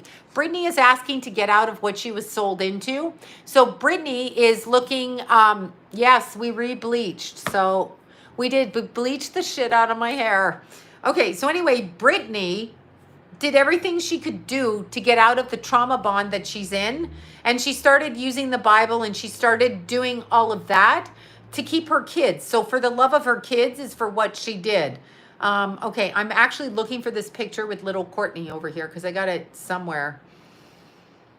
I know I got it somewhere, but where, you say? I don't know where. Anyway, I have it. Now I got to find the page on my site. Anyway, long, boring story short, all of this stuff that they do, okay, that they agree to, that they focus on is all MK Ultra, mind control, controlling. You talk about slaves in a sweat lodge. What do you call Britney? What do you call Britney, really? What do you call her? All right. Yeah, and then there's Hunter Biden. Hello, if Hunter Biden was Hunter Trump, we'd be seeing that, but they've smothered all the pictures with his little fang teeth and his little whatever kind of fucking weirdo, perverted, cocaine-induced sex, which brings me to another thing. Talking to somebody, and I think it was Terry, my little hairdresser.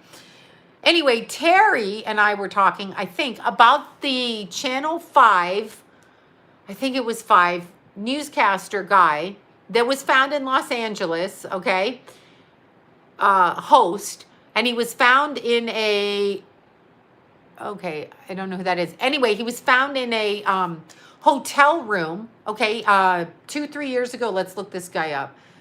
Los Angeles reporter. He was found in a hotel room with his gay lover. Well, his wife and daughter were at home. He checked into this room. There was a bunch of meth found up his, rear end. And listen to this. I just thought of it this weekend. He was found, this has to be 2018, reporter died, and I'll tell you the story behind him. I have to look it up. I should be more planned, but I'm not. And Channel 5 guy, okay, reporter. Yeah, he was found with a mask on his face, meth up his ass, and a gay lover. Of course, sodomy ritual, Chris Burrows. Okay, thank you. God, you'd think I would fucking know the names. I don't.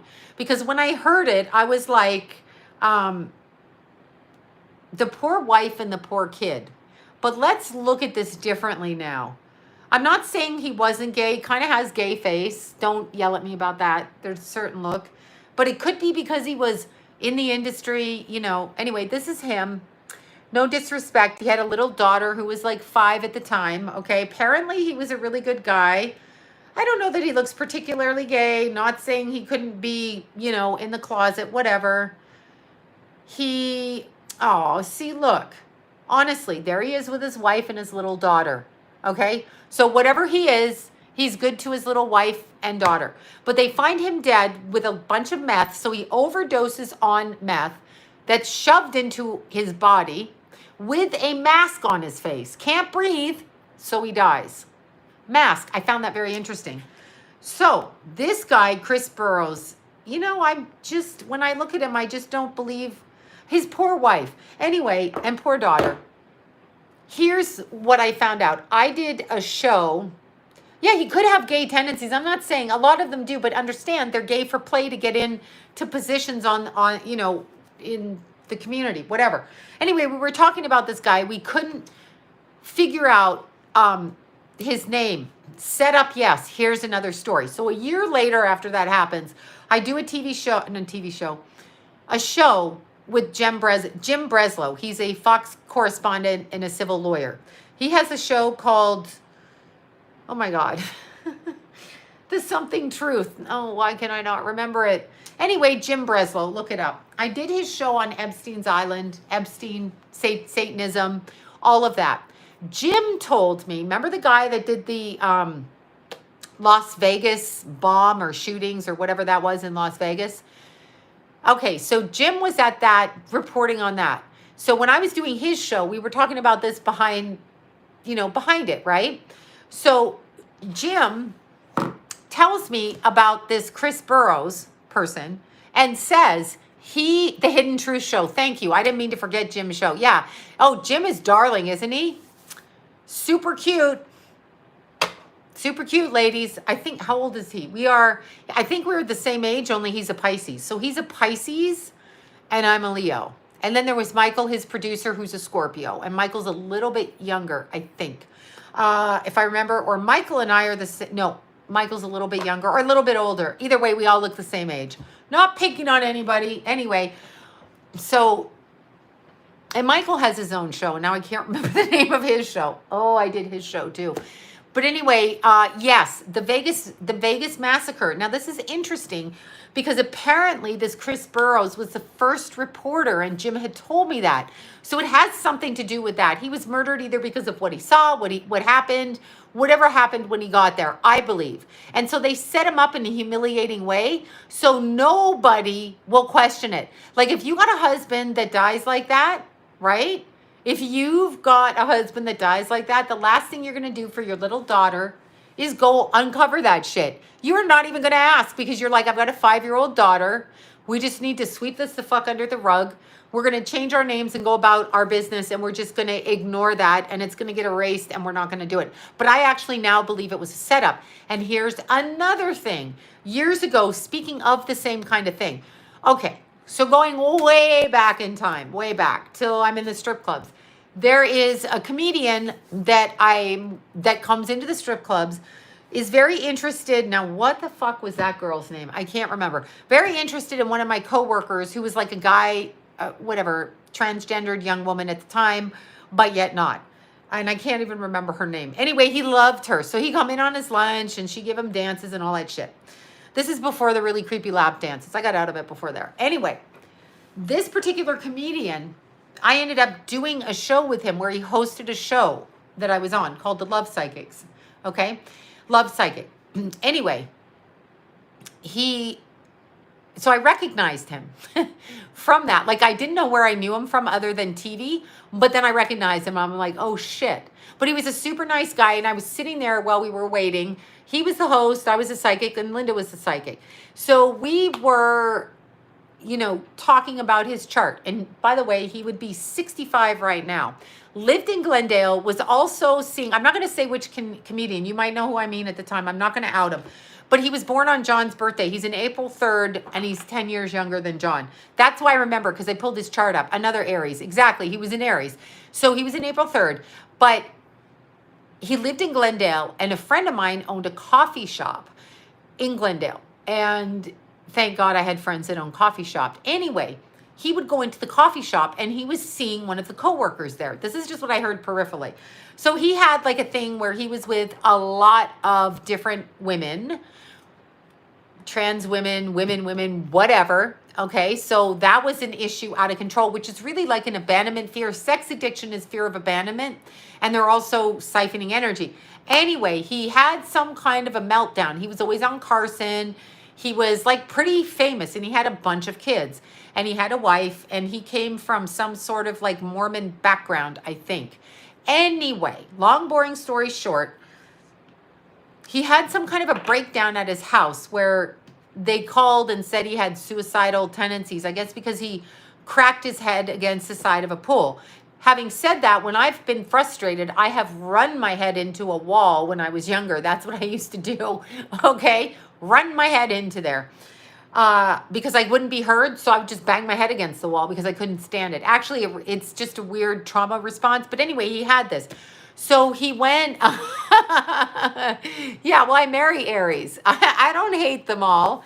I just know better than to fucking argue with them because you're never going to win. Yes, you said it right there, Moon Dancer. Anyway, without doing anything, he was actually a very nice man, and he was cool. But he was, you know, when they're doing a psychic show, they're on their way out in their career, like they've bombed all the way through time. If they get hired to do a psychic show, they get hired to host it, you know, their career's ending. So no, Eddie Murphy likes the gay young boys dressed as women. That I know from working at Children of the Night. True story, true story, true story. I'll say it to anybody. True story. Said it before I had Keith because he got caught with one of the kids at the shelter. And then when he got caught with the transgender, I was just giving him a ride home. It was a lie. He was on our list. True story. I dare you to come question me. True story. Okay. Anyhow, I'm going to go on there. I've got to stop myself. So this particular comedian was in the Glendale, went to the Glendale hospital on suicide watch and committed suicide. So you know, okay? Yeah, oh, God, gay party invite. Oh, totally. And he likes under 16 with dicks, and he likes their feet. That's why that was always in the movies. And he likes them dressed as women, and he doesn't touch them because he's got a, you know, thing like that. And he likes to jack off looking at their feet with their dicks. Oh, God, did I say that? My God, excuse my mouth. My apologies. That would be Eddie Murphy and not the comedian. I don't know what the comedian liked to do. But yeah, you got it, Connie. You got the right comedian. Anyway, he ended up committing suicide on a suicide watch. So when you ask yourself, looking back on that time, and I had just had my little Jason, my little chirperoo. So that would be 92, 93. Let's see when that particular comedian. No, that was Eddie Murphy I was talking about. I know this because one of the kids in the shelter, I'm not going to say his boy name. Monique was his girl name. If I say his boy name, he took down the Beverly Hills police detective in a sting who was sleeping with him and told us about Eddie Murphy. So many of these celebrities were written up on the list, okay? So many. So many. It's true. And at the time, I was like, and I did tell John, and I was pregnant with Doodleberry, and I told him what was going on. There's a lot of it that happened, okay? There's a lot. Oops, there's a lot that happens. But let's look up when this guy died, because I'm pretty sure it was just right after Keithy was born. Keithy, Jason. Might have been just after Keith, but no, I think it was... Anyway, I liked him a lot. He was a super nice comedian. Looking at him, I mean, I hated the men that went into the strip clubs. I'm sorry, men in strip clubs, but when you grow up with those men, and again, I will repeat this, I have met men that hang out in strip clubs and have said to me, oh, I just went to the topless bars. It wasn't sex for me.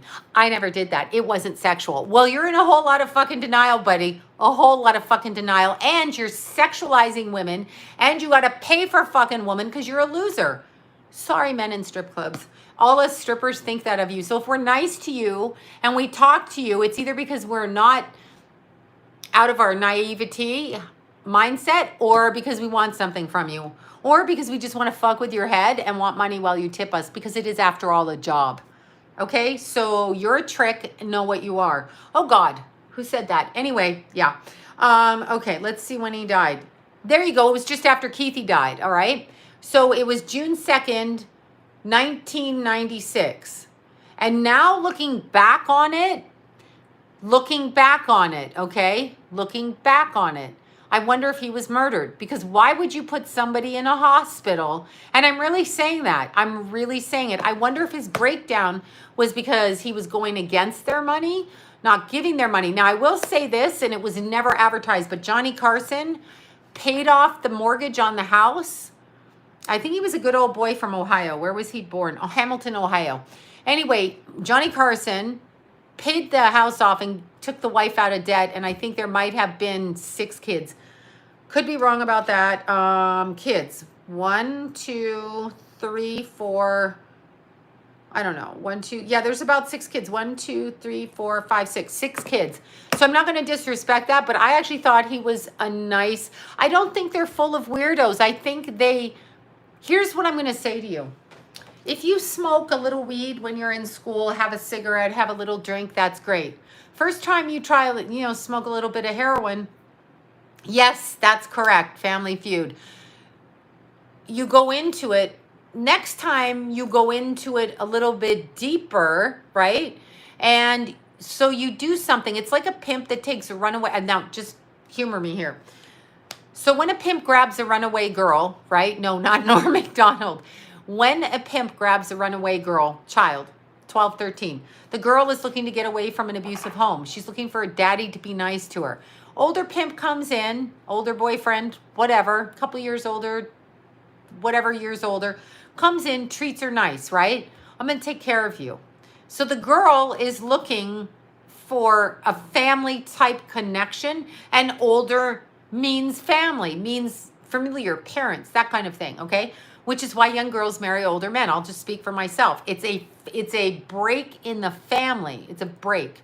So it is actually wrong. And I believe it's wrong. There's a break in the family unit, and the child, even if she's 20 and marries somebody older or 30, and by daddy issues, it's a dysfunction, and it shows the abuse in the home because you're willing to sleep with somebody that's your father's age. So it does show abuse on both parts, actually. Control, power, and abuse. Now, if everybody's an adult, you can't really say much about it. If you're James Woods and there's a 45-year age difference, I guess you can fucking say something about it. If you're 63-year-old Madonna and you're dating a 27-year-old, that's an abuse of power. I don't care how much money you have. And the kid is not the gold digger. Madonna, you're the weirdo. And we know this about her anyway. But anyhow, when you look at a pimp, when he takes a kid off the street, what he does is put her in a position because she loves him and wants to be taken care of and is looking at it from a naive, heart-centered part. They get into a trauma bond, and then the pimp says, I need you to go out, with your cute ass and make some money. That's the shit, because the girl is desperate for love. Once she crosses that boundary, look at it with drugs, look at it in the position of getting a job. Let's say you want a job, and the guy says, just give me a blowjob. So you do it. Well, now you've been corrupted and they've got blackmail against you. So then you're into it more, right? Right. So that's what happens in Hollywood. That's actually what happens. And they are desperate for love. They've come out of an abusive home. Nobody's running away from home because prank phone call issues. Okay. Yeah. Okay. There you go. But anyway, Madonna. Yeah. No, Madonna, people that still go, Madonna, you're so great. I'm like, are you crazy? Madonna turned my back when she said, I would never let my kids watch TV. Okay, bitch, why don't you get off the TV? Who are you to say that? Okay, and when you look at them, look in their eyes. Look at their eyes. You will see it. So thinking back on that comedian that y'all got right there, thinking back on the comedian, think about it for a bit. He committed suicide in the hospital on a suicide watch. How did that happen? Why are you in a hospital, and why are you a suicide watch person?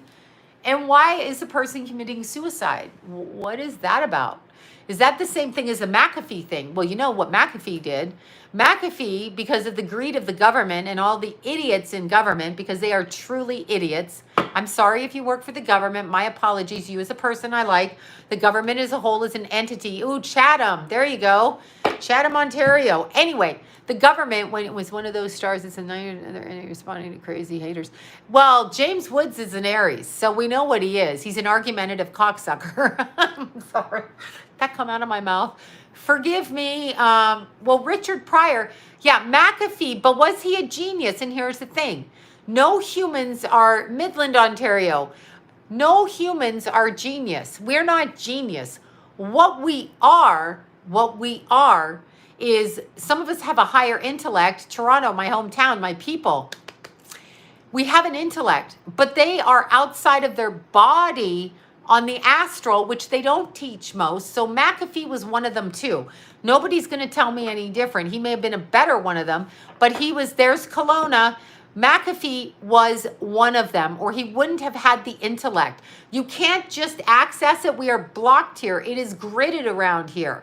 So when they tell you, he may have been a better one of them, but he was still one of them. Nobody's playing in that realm without being one of them.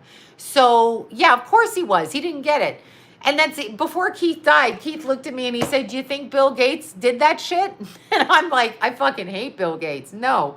He's like, no. It's demonic programming, or alien technology or other non-human entity that they have stepped out of themselves and something has stepped in. That's it. Something has stepped into the physical. So McAfee had outrun his use because he was trying to fuck with them. Like Britney started praying to God. Britney started reading the Bible. They hate that. They hate that. Start reading the Bible and watch them start attacking you. Watch them start attacking you, okay? Courtney Love, take a look at her. What the hell is that, okay? Yes, exactly. Well, I'm saying that, Donna. Call them whatever you want. I'm not going to argue semantics over names, but you are correct. Aliens, demons, non-entities, houseplants with personalities, call it whatever you want. I don't really care how you analyze it, but call it whatever you want. But that's what it is. And they think we're fucking stupid. They come into my life all the time. They come into my life all the time. They try to befriend me and they think I'm stupid and I'm going to listen to them. I'm not. You can be of God and be around you can be around demonic satanic people and be the balance of God. That's how this planet works. We are in their playground. We are not from here. They are from here. But you still can be there. But McAfee, okay? No, we're not stupid, but we're not smart like that. Okay? Nobody's bringing all that energy in like that, please. That's not how the human brain works. We are heart and soul. We are creative. We create in an eclectic in a manner like that. These people are coming in with an agenda for control and power. That's demonic. That's not the way this planet is supposed to work. That's not it. We have been kidnapped. The earth is gridded. This is just my thinking. Think what you want. The earth is gridded. The earth is literally gridded. In other words, we have been tricked. But McAfee was murdered. He did not commit suicide. Stop saying that. Just stop saying it. Another thing, Julian Assange, when you look at Julian Assange, okay, look at him. All he was the owner of a website that brought information that he verified as being true or not true, whatever, true or not true. People sent him, Seth Rich, 2 caps to the back of the head. I suppose he committed suicide too. Seth Rich. Do we remember Seth Rich? Does anybody remember him? Remember Seth Rich? Let's talk about Seth Rich. Okay, so Seth Rich is working for Bernie Sanders. That malleable piece of sponge. Anyway, Bernie Sanders, and he gets mad when he finds out, Hillary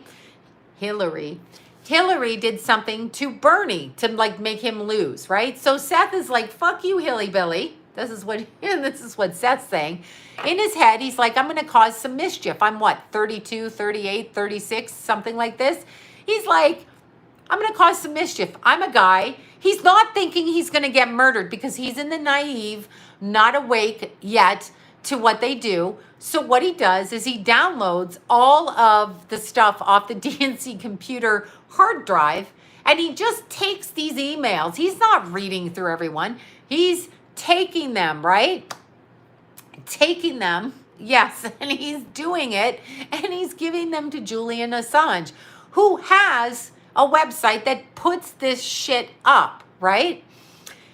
So then they got to mock it with Pizzagate. We got to mock that once and for all, y'all. Once and for all, Pizzagate. If I hear this again, oh no, the trafficking didn't go on down there. Blah, blah, blah, blah. No, we're not talking about that, you fucking a-holes who think it's fake. We're talking about a bunch of government-funded emails with John Podesta, piece of shit Podesta, Billy, and the rest of them, Marina Abramovic, all of these SOBs who take your money, my money, and act like they're special.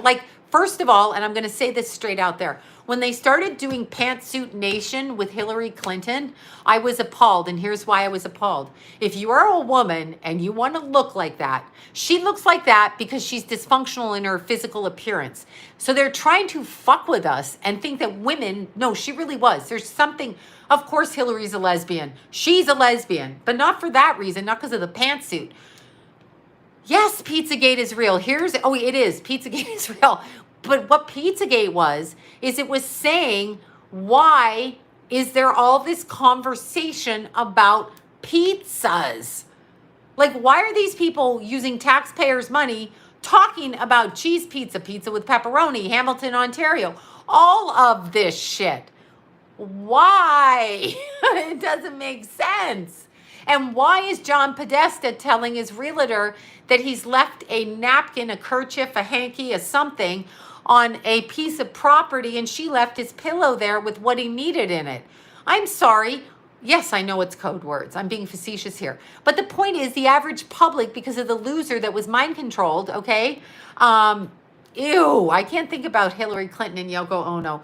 Just because they're all thinking about that, that's what's going on. People are too stupid. Spirit cooking once again, and I'm going to say this. Look up Beyonce turns into a demon. Sasha Fierce, Beyonce demonic. Understand, when you invoke, and I don't care if you think it's real, they have taught us that this shit isn't real. They and the government go around doing this. Yeah, Obama and $65,000 in hot dogs. Hope you like it. Oh, I'm not even going to say it. Not even going to say it. Anyway, when you look at it, if you invoke a spirit into your physical, and people don't believe it because they think it's just earth and God, heaven and earth.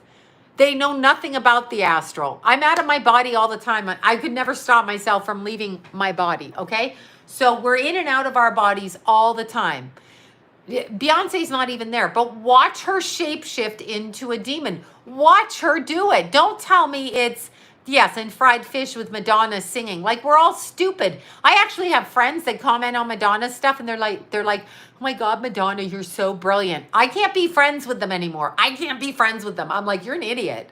Like, you're an idiot. I cannot be your friend. Scarborough, Ontario, I can't be your friend. No friends who say shit like that. When I see that they're so stupid and they're ass kissing and that they're dumb, like, you're dumb. So now I know your IQ is that of a fucking watermelon. I can't be your friend.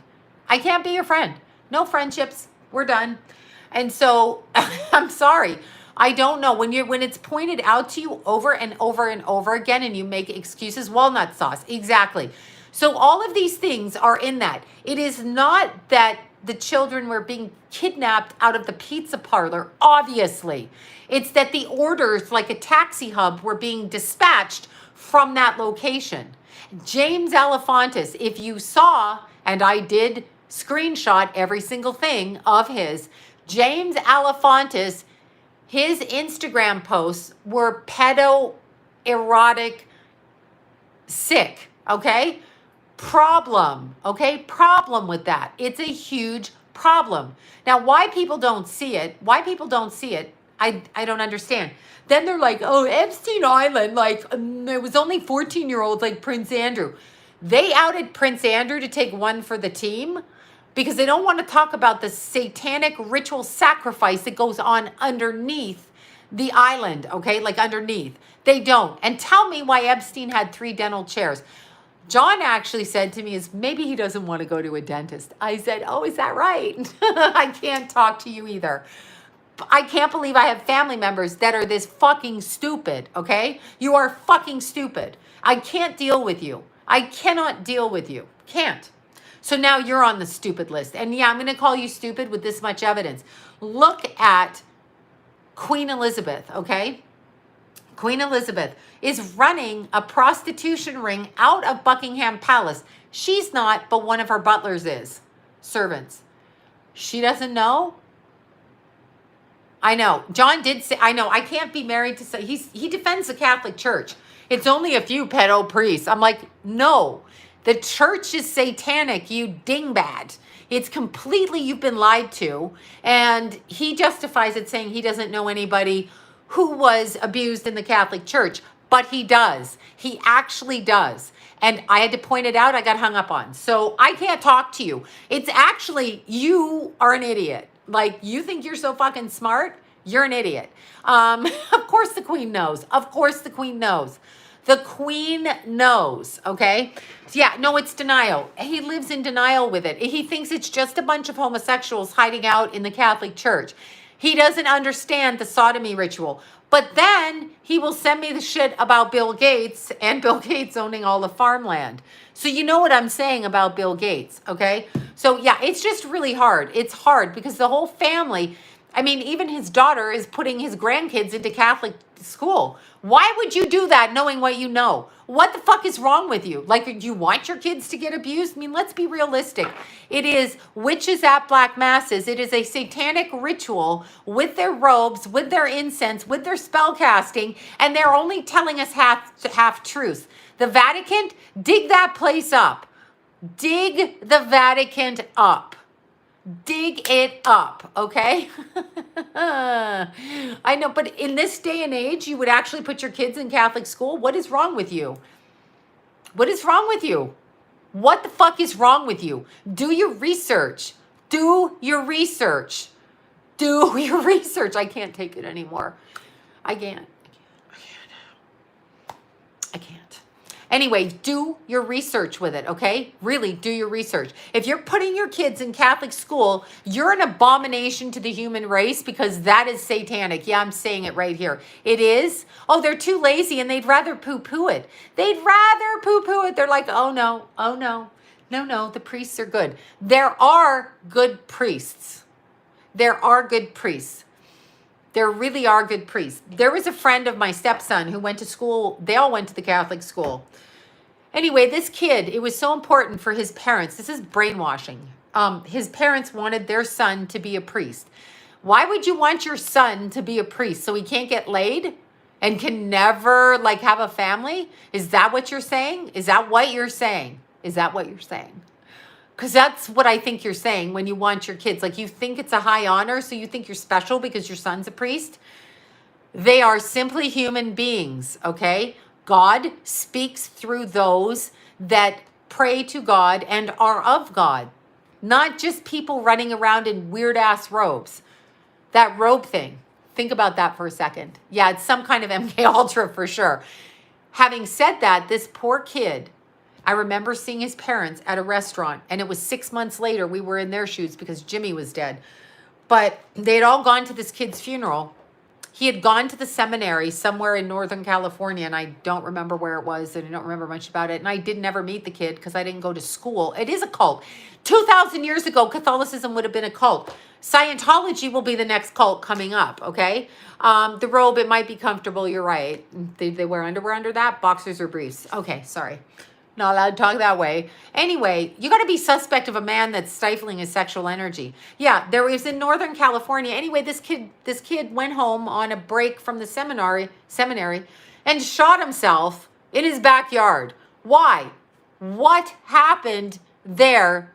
What happened when he went to give his life to God because he was naive and did love God? But what happened to him in the seminary, and what happened that he couldn't forgive himself? What happened? What happened? Honestly, what happened to him? Okay? Exactly. So if you're putting your kids in Catholic school right now, you might want to rethink it. You might actually want to, I know the poor kid, yeah, he's like 28, 27, something like this. Now the indigenous children, the natives of Canada that they're finding, I know, I pray for him all the time. Horrific. Dig up the Vatican. Look at those robes. Get a clue, dumbasses. I can't tolerate it. It's like when a kid is being abused and you got a little kid in a diaper and they got a bunch of red marks around their butt and they've got yeast infections and they're crying and they shit themselves in front of a person when they walk in the room. Get a clue. Get a clue. It's not your kid's fault. They're being abused. The Catholic Church is abusive, period. It's not about gay or straight. There are truly gay people on the planet. Let them be gay. There are truly transgendered people. Let them be transgender. It doesn't matter. This is a sodomy ritual in order to gain control and power over the people. And they've switched the colors. They've inverted it. And they do not tell you everything that they're doing within their rituals within the Catholic Church. Again, eat the body, the blood and the body of Christ, right? Exactly. What the fuck are you doing that for? No, I'm not going to do that. I'm not going to do that. Oh, it's just symbolic. Really? Who told you that, you brainwashed idiot? My apologies to those in the Catholic Church. The nuns, what the fuck is wrong with the nuns? They're always so angry, right? No, church is a man-made thing. Also, churches are built above portholes, and churches are above... Yes, churches are built in a specific way. I know the schools. Who wants it? I mean, I don't need my religion in your fucking school. No. And you are not better because a lot of your kids are drug addicts. They go out, Catholic schoolgirls, whatever. No, no, and no. I know. It's so obvious. Dig up the Vatican. Rip that fence down. Make them pay taxes. Yeah, they build the church grounds. The one in Los Angeles, Crystal Cathedral, not Catholic, I don't think. But of course, churches are man-made for money. It's always about that money, and then them priests gonna fuck your boys, make them altar boys. Yeah, put your boys in Catholic schools, you dumbasses. I'm sorry. Speaking to somebody I know. How dumb is that? It's just dumb. It's just dumb. I can't. I cannot do that. Yeah, religions are man-made, okay? We are not told the whole truth about the astral level, about metaphysics.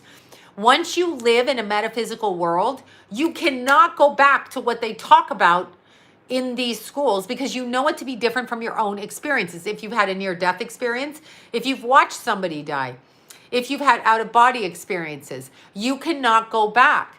God talks to his children. You can talk to God. You don't need to go into a church like a whack job, give them money to have, and do 7 or 8 or 10 or whatever mafia style Hail Marys to absolve yourself. You're not going to absolve yourself for the murder that you just committed on the way into the church to confess. And why are the priests asking about your sex life when you confess? Why are they doing that?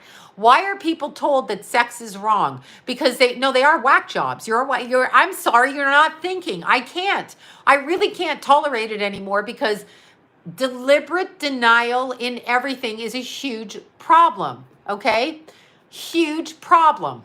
It's a problem. You are not researching. Why do they get tax exemption status? Because they say they're of God? Isn't that a mockery of God? Just because I'm of God, why do I have to pay taxes? You're of God, why do you have to pay taxes? Oh no, the church. Because they know more? Because what do they know more of? What do they know more of? These men run around not having sex, right? Committing themselves to a God that very few of them have actually connected with, okay? Yeah, I know. It's so obvious. It's sickening. The Vatican fences itself and then tells you in your country, you in your state, open borders, bitches come into the U.S. Okay, Vatican, open your borders. Take your fence down. Pope, what's your name? Oh, and by the way, Pope liar, if you're going to put a prick in your arm, make sure you put 10 pricks in your arm. Don't tell me what to do, Pope. And don't use your influence over naive people that come from third world countries that you've indoctrinated by giving them things such as money, food, and shelter in order to manipulate them. Asshole. Pope asshole. Yeah, I'm saying that. That's what I'm saying. That's what I'm saying. I know it's just it's all wrong. Look at the religions. You can have 5 wives, sister wives. How you can have 5 wives? Go do it. 5. Who wants to live with? If you're a guy, can you please answer me this? After you fuck the women all for a year and you get them all knocked up, do you really want to live in a house with 5 women with PMS that hate your guts? Do you? I'm just asking, because most men can't handle 1 wife. Oh, I know. They're wearing they're wearing dresses and they're going, I'm so fucking spiritual. Here I am in my robe. Kiss my ring. Kiss my feet. Oh, fuck you. No. You are a human being. You are not of anything other than conceptualized garbage and brainwashing. Oh, please. The Mormons, right? That's it. I'm not judging. I got to block you. You're pissing me off. I'm not judging. I'm telling you. Nobody in a robe running around doing what they do with the amount of pedophilia in the church, raping people's children. The cause since 1957, closing down those paperwork, sending priests off because you don't have the power to prosecute them in a modern day prosecutorial court system because they're above the law, and then they just put them around other kids. Fuck you, okay? And that is a judgment. So go fuck yourself. That's a huge judgment. You hurt a kid, I'm going to judge you. It's not okay. It will never be okay. You rape a kid under the guise of God, you will be judged. You will be judged by me. You will be judged by the people who beat your ass when you're in jail. You will be judged as you walk down the street and people turn their backs on you because of what you've done, right? You will be judged. Sorry. You don't like it? I'm human. I'm going to judge. If I make a mistake, God can cross over when I cross over and tell me about it. You are not going to tell me about that. Oh, he's been trolling all the time, but that's the way it is. The Catholic Church is evil, evil, evil. Not all the priests are evil. Some go in with good intentions. Remember, they position people in positions of chaos, like cardinal law, all of this, in order to, they absolve them of their guilt. What the hell is that? Mother Teresa, you know, my friend told me this. Thank you for that. Thank you, thank you. My friend told me, my friend who was a journalist, and I thought she was crazy. She told me about Bill Cosby.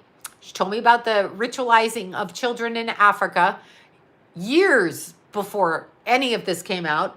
I did think she was crazy. She told me about the satanic rituals in order to gain money through her connection, married to a billionaire. But here's one thing she told me, which I thought was crazy. She did an interview with Mother Teresa, and I think she was a very good looking woman. And she wore her makeup and said, obviously she's on air, right? You're going to wear your makeup. So she said that Mother Teresa was a complete bitch to her because she was like literally jealous of her when she was doing the interview because of how my friend looked. And I'm like, why would Mother Teresa, like, does she even care? But think about it. If you're a little squatty man dressed in a nun's outfit, tricking everybody, trafficking children, yeah, you're going to be pissed off because you're a little tiny man and you can't get this woman. But she actually told me that. She said Mother Teresa did not like anybody who wore makeup and that kind of thing. No, of course she wasn't a saint. It's all reverse world and nobody wants to see it. If I told you about Eddie Murphy from my experience with Eddie Murphy, if I told you about that, which it is my experience, and I'll stand here and say it because I worked at the shelter, Eddie Murphy was on the list, that is that. If I told you that 20 years ago, you would be like, I don't believe you. He's really funny. He's on Saturday Night Live. He's really funny.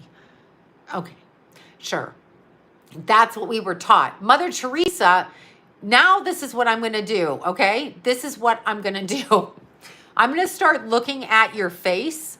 I am going to start looking at your appearance, and I'm going to look at the energy that vibrates off of you. And if it's not a nice energy, then I'm going to just take it as such. Whether you're called a saint, a god, or whatever, that is what I'm going to do. But my friend told me about Mother Teresa, and yes, I thought she was crazy. Let's go back to Bill Cosby, because my friend also told me, because she worked at the time that Cheers was at CBS. I'm not saying her name. Anyway, she knows who she is if she's watching. Anyway, my friend worked there. She was a producer and told me that Bill Cosby, before Bill Cosby got busted, that Bill Cosby used to open his door to his dressing room, open his house coat or whatever, and just let his dick hang out, right? And I'm like, why are you telling me this? Like, I don't like Bill Cosby. I never did. But why are you fucking telling me that? Yeah, pudding pops. Think about that for a second. Pop your pudding. Okay, I'll stop. Anyway, back in the day, when Bill Cosby's son, was it Ennis? Forgive me for the name. But when he got murdered because he got a flat tire and his older mistress girlfriend in her Mercedes pulled up behind him to find him. Can you say sacrifice? We took your child. Can you say that? Because that's what the fuck happened. Okay, think about it now. Go back and think about it. Yeah, Ennis, Ennis. Then they blamed it on a Russian kid who was mind controlled. Think about it. Think about pudding pops. Think about him going, pudding pops with those googly eyes of his. Pudding pops. I can't spell it out for you. Just think about it. They were chocolate. Think about it.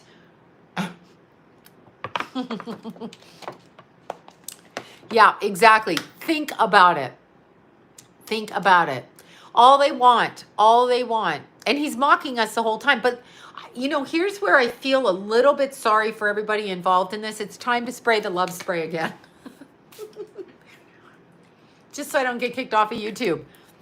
Okay, love spray. Ain't nobody coming to love this girl. Don't be coming to my door.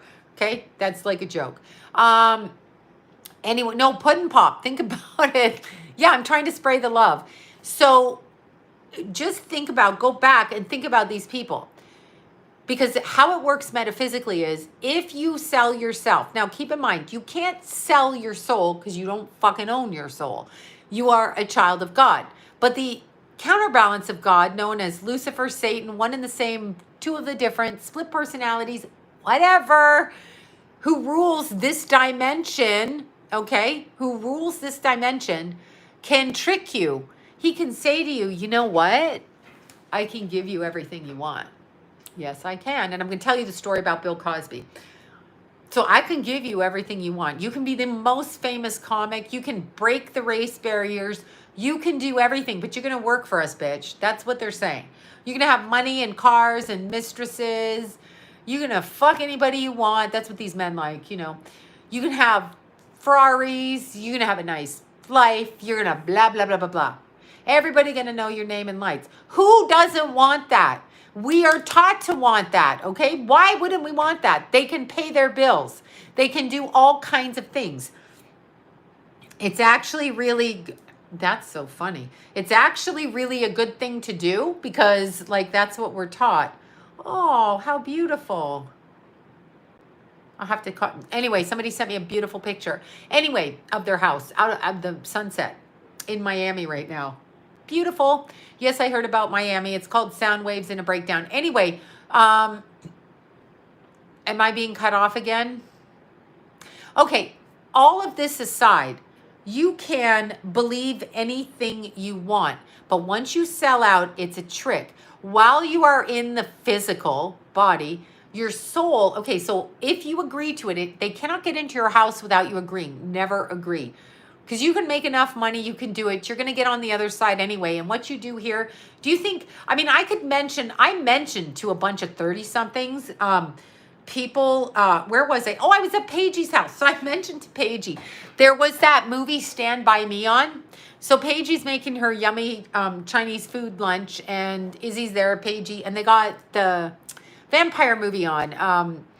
No, Stand By Me movie on. Kiefer Sutherland's there, okay? Donald Sutherland's kid from Canada, Body Snatchers, la la la. His son used to be over at Dimples in Burbank, taking his pants down constantly while he was high out of his motherfucking mind. That's a thing of the 80s.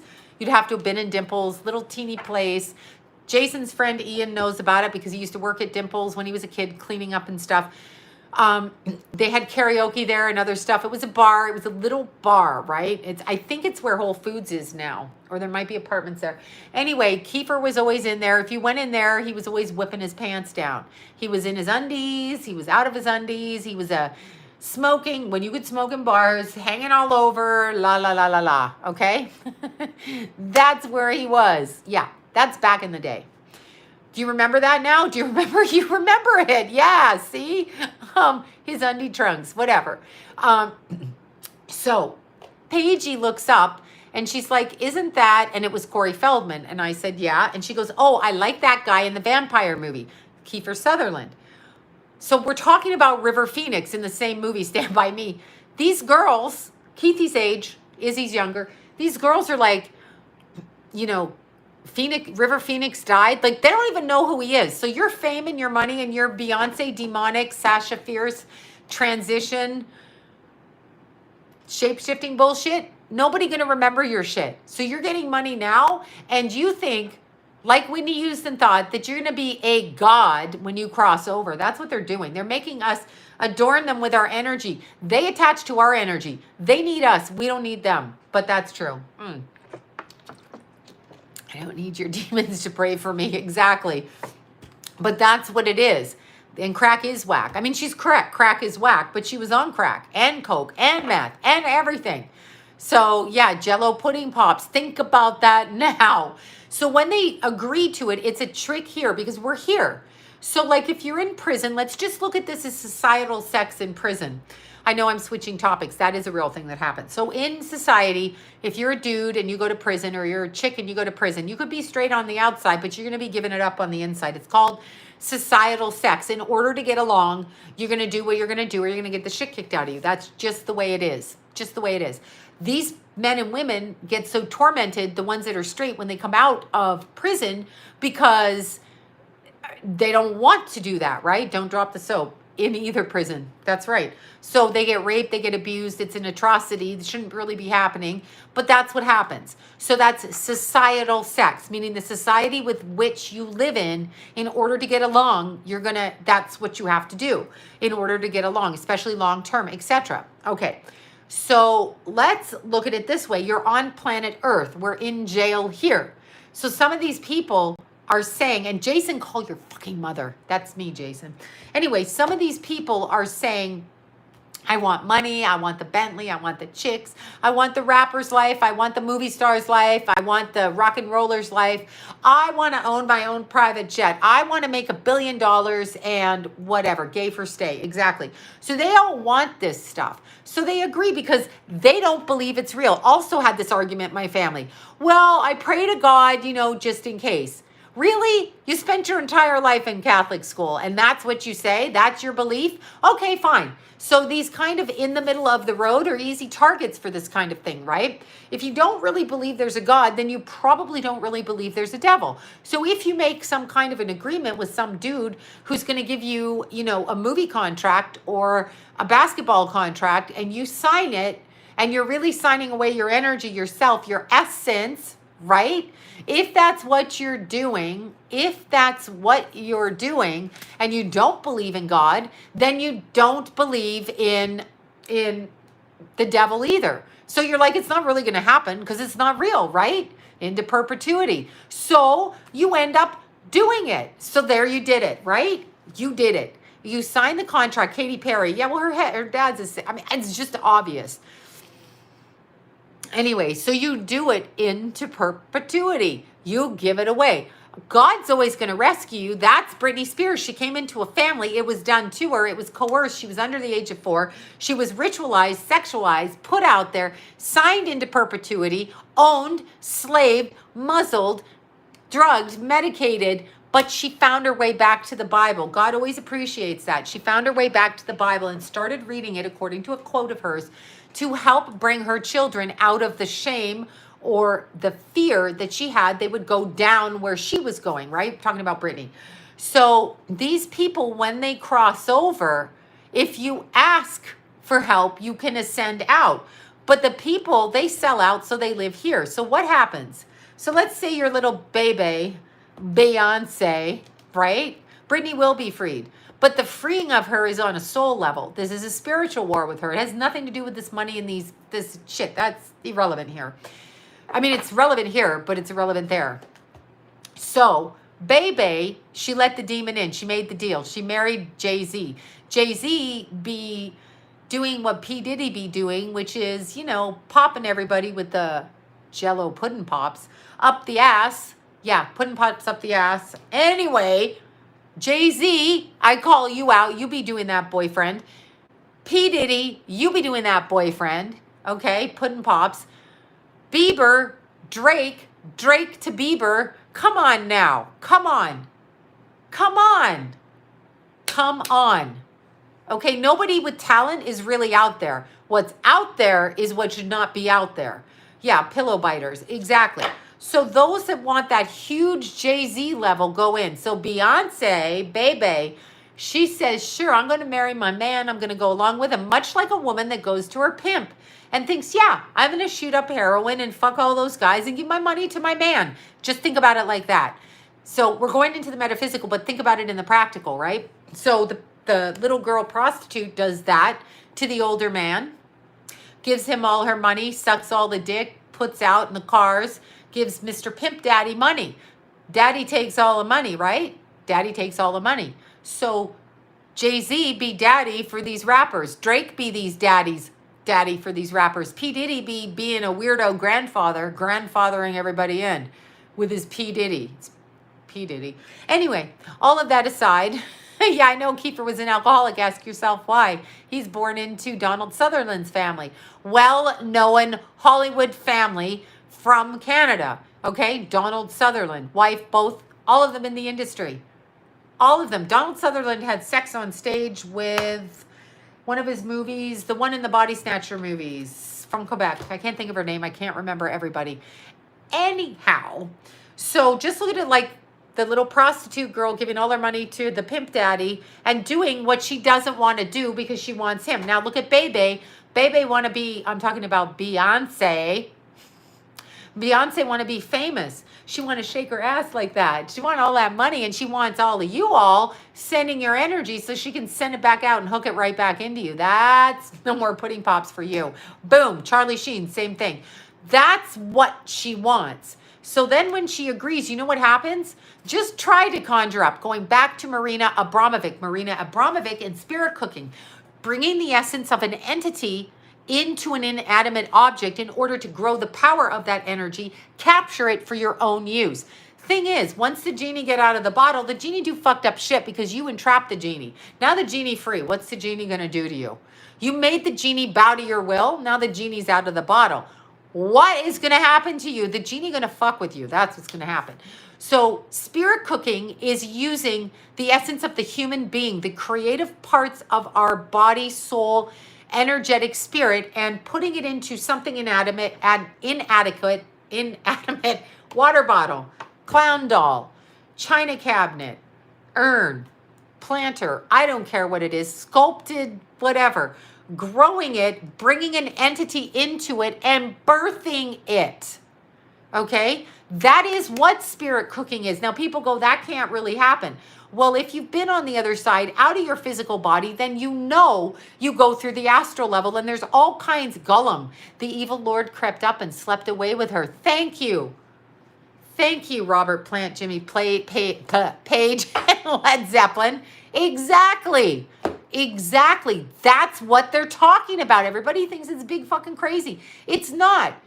You can't possibly think we're the only ones here, right? So Beyonce, when she agreed to it, she, by the time she dies, is not going to have any essence of who Beyonce was. She's literally pushed outside of the physical. She's wandering around in the astral. Now let's look at that from Whitney Houston's standpoint.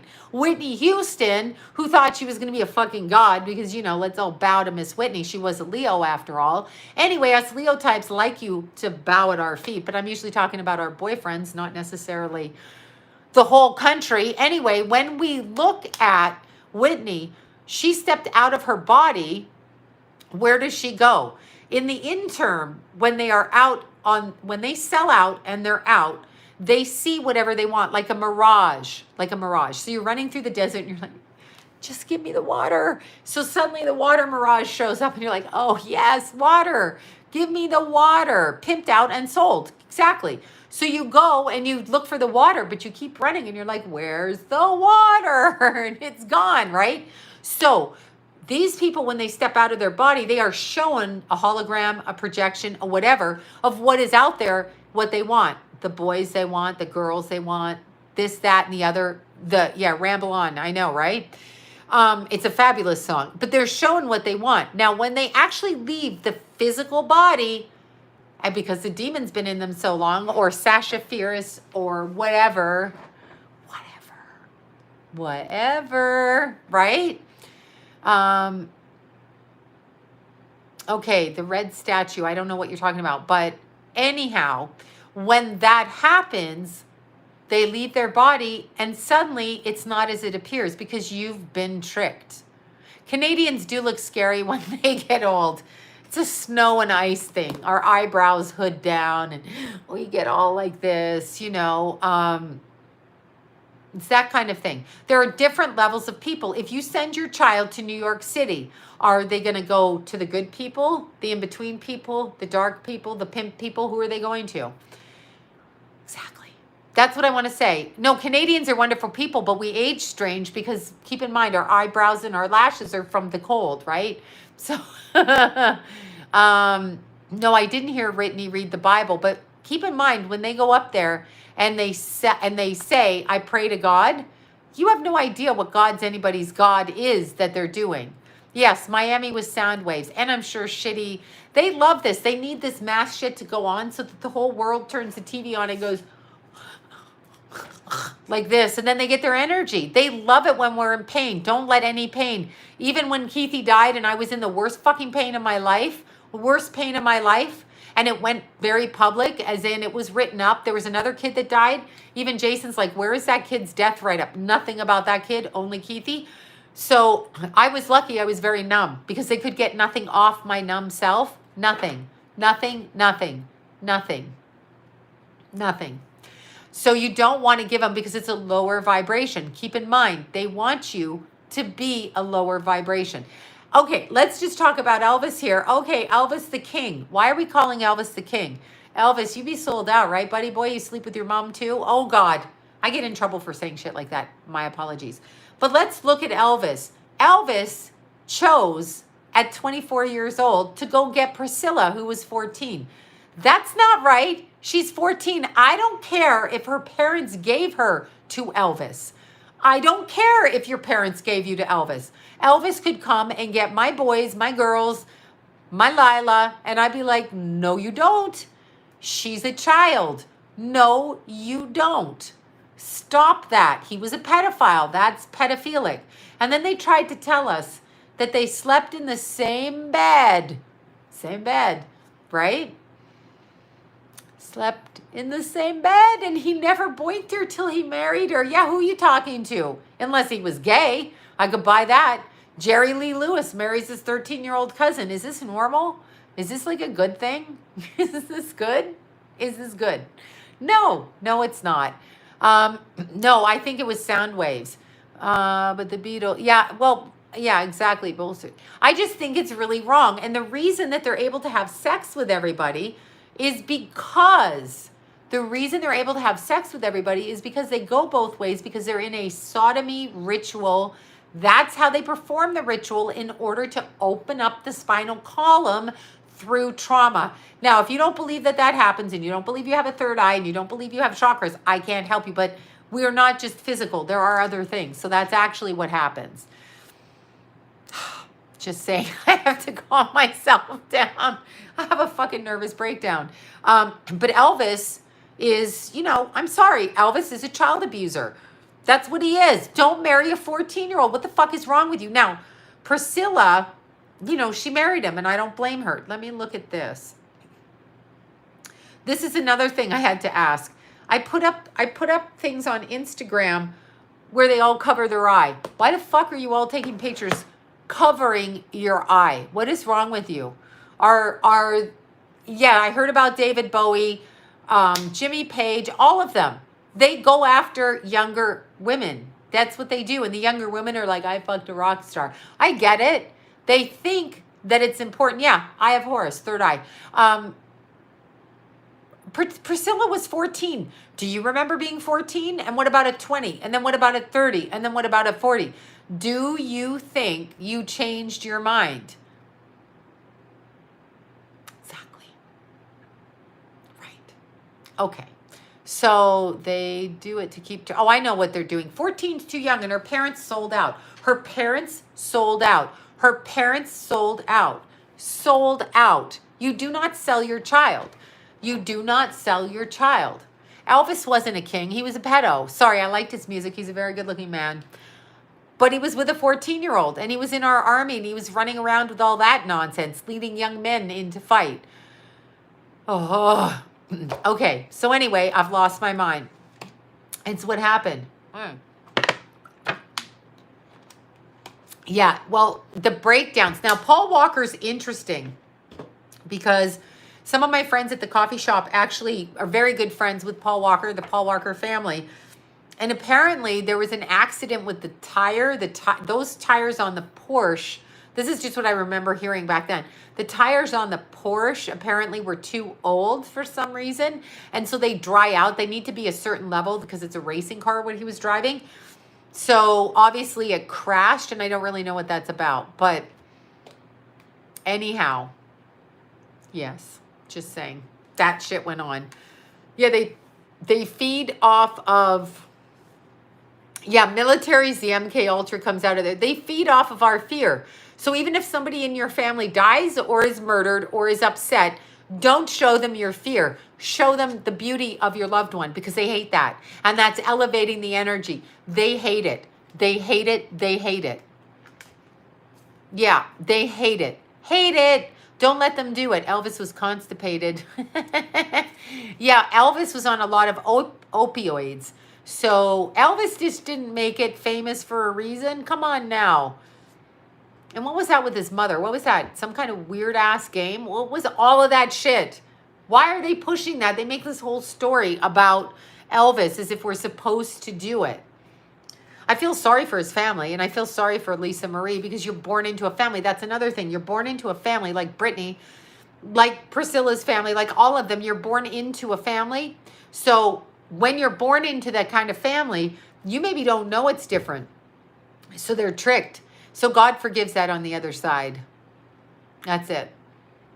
I don't know. I'm not going to say that, but I do think that. His twin died at birth. Very common with twins, good twin, bad twin. Yes, Out of Shadows documentary, absolutely.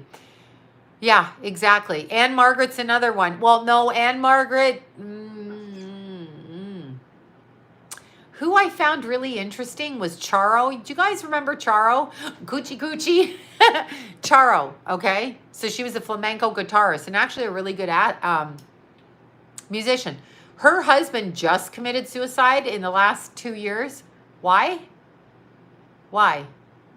What's that about? Start thinking about it. Start thinking about it. Yeah, Prince, of course. I mean, I know about Prince through 3 of my clients that were all female that lived in his cult, where he read the Bible, had group sex. This is just what I was told, not telling you who. He stole music from some. He ruined the lives of others. Just horrible, narcissistic, controlling shit. All of that. So when that I had 3 clients that lived with Prince at 3 different times. He had all kinds of crazy ass sex with Bibles open, preaching biblically, whatever that means, while everybody was having sex, whatever. I mean, if that's what he wants to do, that seems like religious ideation and narcissism mixed into one. Just saying. But anyway, yeah, 5'2". But also keep in mind, a lot of his songs were from his dad, and his dad ended up dead. And so there was Elvis is dead, dead, dead. But think about it for a second. At a certain point, when Prince started speaking out, then Prince was taken. He did it to females. I don't think they care. See, we think Hollywood is all gay, but it's a sodomy ritual. They may be gay, they may not be gay, but they participate in it through their own greed. That's what they want. And he was Jehovah's Witness. So yeah, there's that. I don't know. They can't have cake. I can't get on board with any religion that can't have cake, like honestly. But anyway, yeah, that's what happened. Prince disappeared because they stole his fucking name, and he refused to be controlled. So a part of it is like, you want to get out of it. You want to, you want to get in this or in that. You do it because you think that this is it. You're young, you're stupid, you don't believe it. You make a choice. Your choice stays with you. The people around you, Jennifer Hudson, her family, the people around you, Jennifer Hudson, her family, the people around you. Pay attention to that, because these people are not just, how many people, how many celebrities have transgendered kid? How many? How many? How many? Many. Jennifer Hudson, come on. She wins the Emmy and her whole family dies. You don't think I know what that's about? Come on. It's just not rational. I'm not buying it. Even what's his name? Aquaman from Dallas. Oh my God. Patrick. It's all out of your time frame. Patrick. Oh my God. What's his name? Patrick. Do you remember Aquaman? What the hell is his name? Dallas. Duffy. Parents murdered. No, not Swayze. Duffy. Parents murdered. It's so interesting. Really? Your parents were murdered. Okay.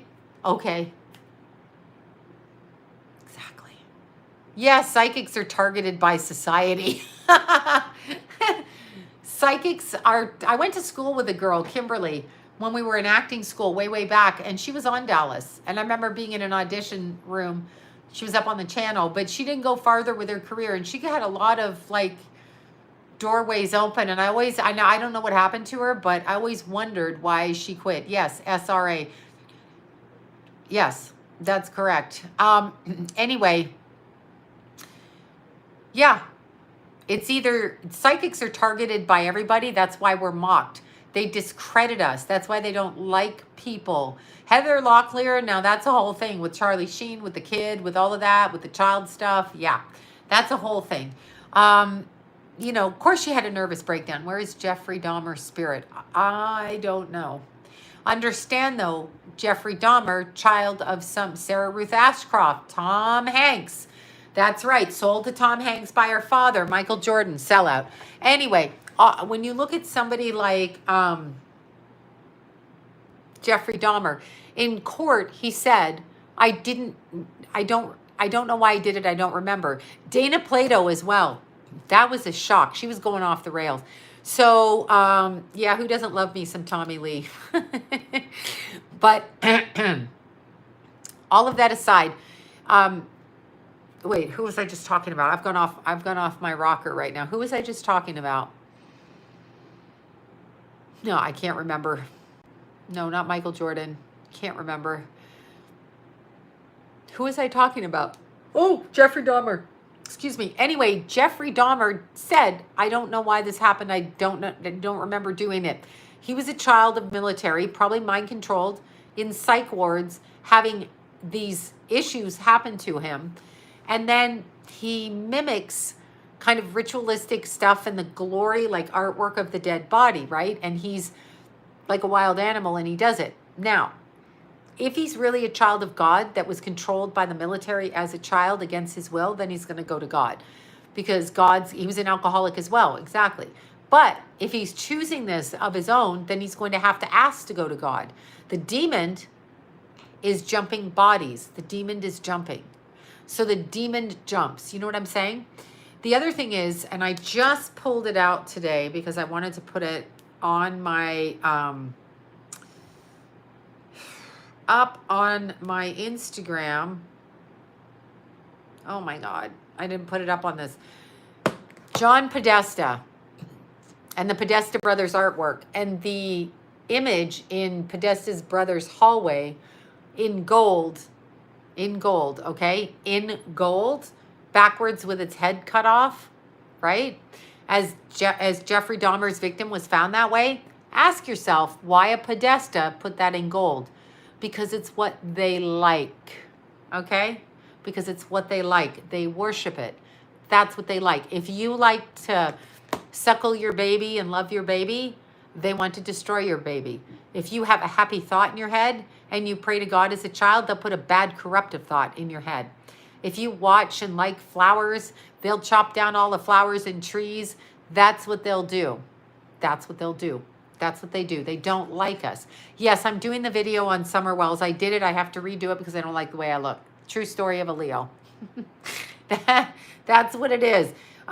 If you look at, and I've been talking about this for years. This is why I was cut off of Facebook. But thank you, Robin. I saw Dave Navarro go into a trance. I've seen him go into a trance. I could see it. The body was in a trance. I don't know who was there, but it wasn't him. I saw it. And Lori was with me when I saw it. Anyway, me and Lori saw it together, watching a concert. Not that he's in hot as hell, but look at the way he chooses to dress. Dark or light.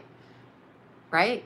Okay, yeah, no, I saw it. You can see it with certain people. You can see it come in and take over. Okay, John, I'm looking up this. John Podesta. Where is John Podesta these days? Where is he? Like, where is he? Tony Podesta, that's his, here we go. This is what Tony Podesta has in his house. This was a art piece of work off of one of Jeffrey Dahmer's victims. There you go. There you go. That's what that was. That's what that was. Then you got to look at little Anderson Cooper and his mother, high satanic witch. You got to look at that. You got to look at that. So little brother or older brother jumps off of the balcony. Gloria Vanderbilt from the Rockefeller family or Rothschild, I forget which, on the winter side of it, I think. Don't quote me on these names. I get them confused. But anyway, I know Gloria Vanderbilt. She was from the Rothschild side, from the Winters side. Anyway, Anderson, little Anderson Cooper, you know, the only reason he's on anything is because of who his family is, not because he's fucking smart. He's definitely into a lot of different people with the sex thing. So I heard at an audition while he was outside in the hall. Heard about who he does and where he does them. Oh, I don't know if Kathy Griffith is Anderson Cooper's brother. That's kind of creepy, right? That woman is hideous. Yeah, let's look and see. Who's this guy? Anderson Cooper. Yeah, look at this. Oh, they're all in black and white. That's interesting. Here we are right here. Yeah, that's kind of cool, isn't it? But anyway, yeah. Anderson Cooper, well, you know about him. George Clooney leaving the kid on the... Yeah, George Clooney. I never liked him. His eyes are buggy. Granted, he's better looking as he gets older, but don't let them trick you with their looks. That's what they do. They get you to think they're beautiful. John Legend, sexiest man alive. Why is that? He's like my height. Why is that a thing? Don Johnson, Melanie Griffiths is 14, so he marries her. He's 25. Why? Why? Yeah, looks are a distraction. But John Legend is not sexy. So if you're going to distract me, please stop distracting me with that. Because it's garbage.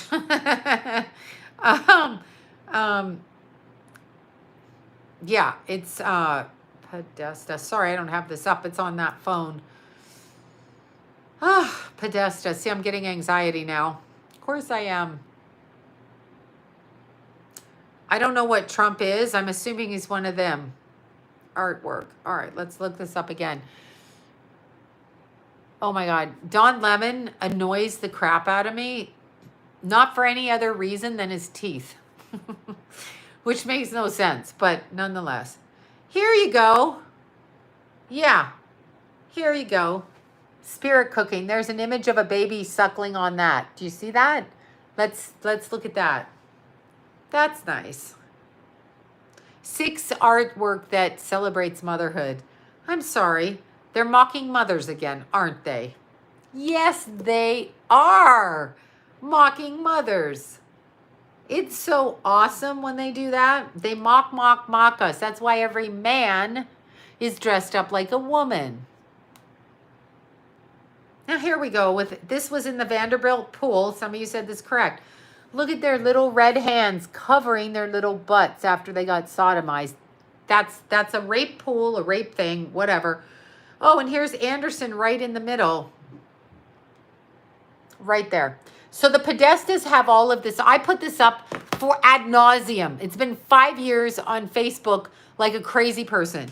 But you understand, I don't like Anderson Cooper at all. I don't like him on CNN. I don't like the way he talks. I don't like his sarcasm. I don't want to look at his ghostly white hair. I don't want to see anything about him. I don't think he's clever. I don't think he's smart.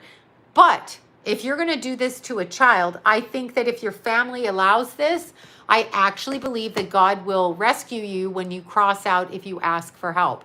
So that is not his fault.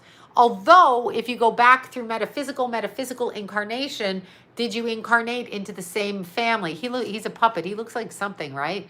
John Bonet. Oh my God. You know, Jesus, what is wrong with these people? Do you know how much hate mail I got for my John Bonet thing? Do you know how much? And then some jackass is like, she didn't have blonde hair on the other side. Her mother bleached her hair. I'm like, she had blonde hair on the other side because we can show up the way we want. And I didn't say bleached hair. I said sun-kissed blonde hair because that's what she wanted to look like. Okay? God. Yeah, it's the Balmoral Hotel. Exactly. Exactly. So this just shows you, look at children, twins on meat hooks. I mean, come on, Hollywood. Y'all know that. You know what's going on. You know what it is. You know, yeah, going to see. So if you're born, I know, right? Uma. Oh, no, it's not Uma. What's that woman's name? And no wonder women were killing ourselves to get skinny, you know, because we're not, they put a bunch of men up there dressed as us. So we're never going to fit in. No wonder they don't have cellulite on them. Hello. Yeah, Victoria's Secret's models. No cellulite on those chicks. So it makes you feel inferior. That's all I'm saying. Anyway, I mean, for little kids growing up, oh, here's one, mother and baby on the meat hook, and it's a boy baby because we got to show the penis on this one. So this baby is being given up, mother is being there, probably murdered. That's probably what this artwork's about. And it's all on the same pool. It's all there. It's all there. What's this one? Oh, yeah. This guy has gloves on, and he's got a rope around this chick's neck. So what's this about? I mean, I guess it's about something, but yeah, I don't know what it's about. And I'm thinking she must have a mask. This is the Podesta artwork. By the way, John Podesta was the head of security, going from Bush, Clinton, whatever, Obama. So there you go. That guy was the head of our security. That guy. And I have the problem, and I'm crazy, and you're crazy. Yeah, exactly. Let's look and see. Tony Podesta's living room. Yeah. Little Madeleine McCain, Tony Podesta. Do you think? Do you think we don't know? He made them or owned them or sodomized them, one or the other. Yeah, Biden, I don't know. If you can't see the way he's touching people in front of other people, I don't know what to say. As a mother, I'd be like, don't. I'd have to break up the press conference, but I would never be hired there because I would break up the press conference and their money isn't that important. It's really our money. It's not their money. So there's that. Okay, what are your thoughts on Vince Foster? I think murdered. That's my thoughts. Yeah. Biden is out of his head. Oh, he's something, all right. I don't even know who Lana Del Rey is really. I stopped watching TV a long time ago. Oh, I don't know. Probably. Okay. Oh my God. Oh, I gotta go to sleep now. No, I gotta eat. I just wore myself out. I'm sorry. I'm just like, that's it. Shut down. Mel Gibson's a billionaire, so you figure it out. Wait, who? I don't know who that is. Springsteen, Christopher. Yes, I heard about that. All right, you guys. I love you all. I've got to go to sleep. Take my glasses off because I have a headache right here and I got to work in the morning. So I'm super exhausted. Please ignore any offensive things I said and assume me crazy. One thing about Scientology, we've got Aleister Crowley, we've got Jack Parsons, and we have the other one, L. Ron Hubbard. They were all roommates. We got Scientology, NASA, and a cult. All work together. I don't think I believe NASA anymore. Jet Propulsion Lab. I don't think I believe them. Just saying. Just saying. That's it. Okay, good night, you guys. Anything I said that's offensive or I'm offensive, I'm apologizing for being offensive, although I can't stop being offensive. I love all of you guys so much. And to the trolls out there, you be fans, bitches. The trolls be fans. Okay. Peace out. I do think that. I do think it's fake now. I can't believe I'm that person. But I'm that person. Okay, bye, you guys. Mwah. Bye, you guys. Gotta love the trolls because they be fans. Troll fans. Peace out.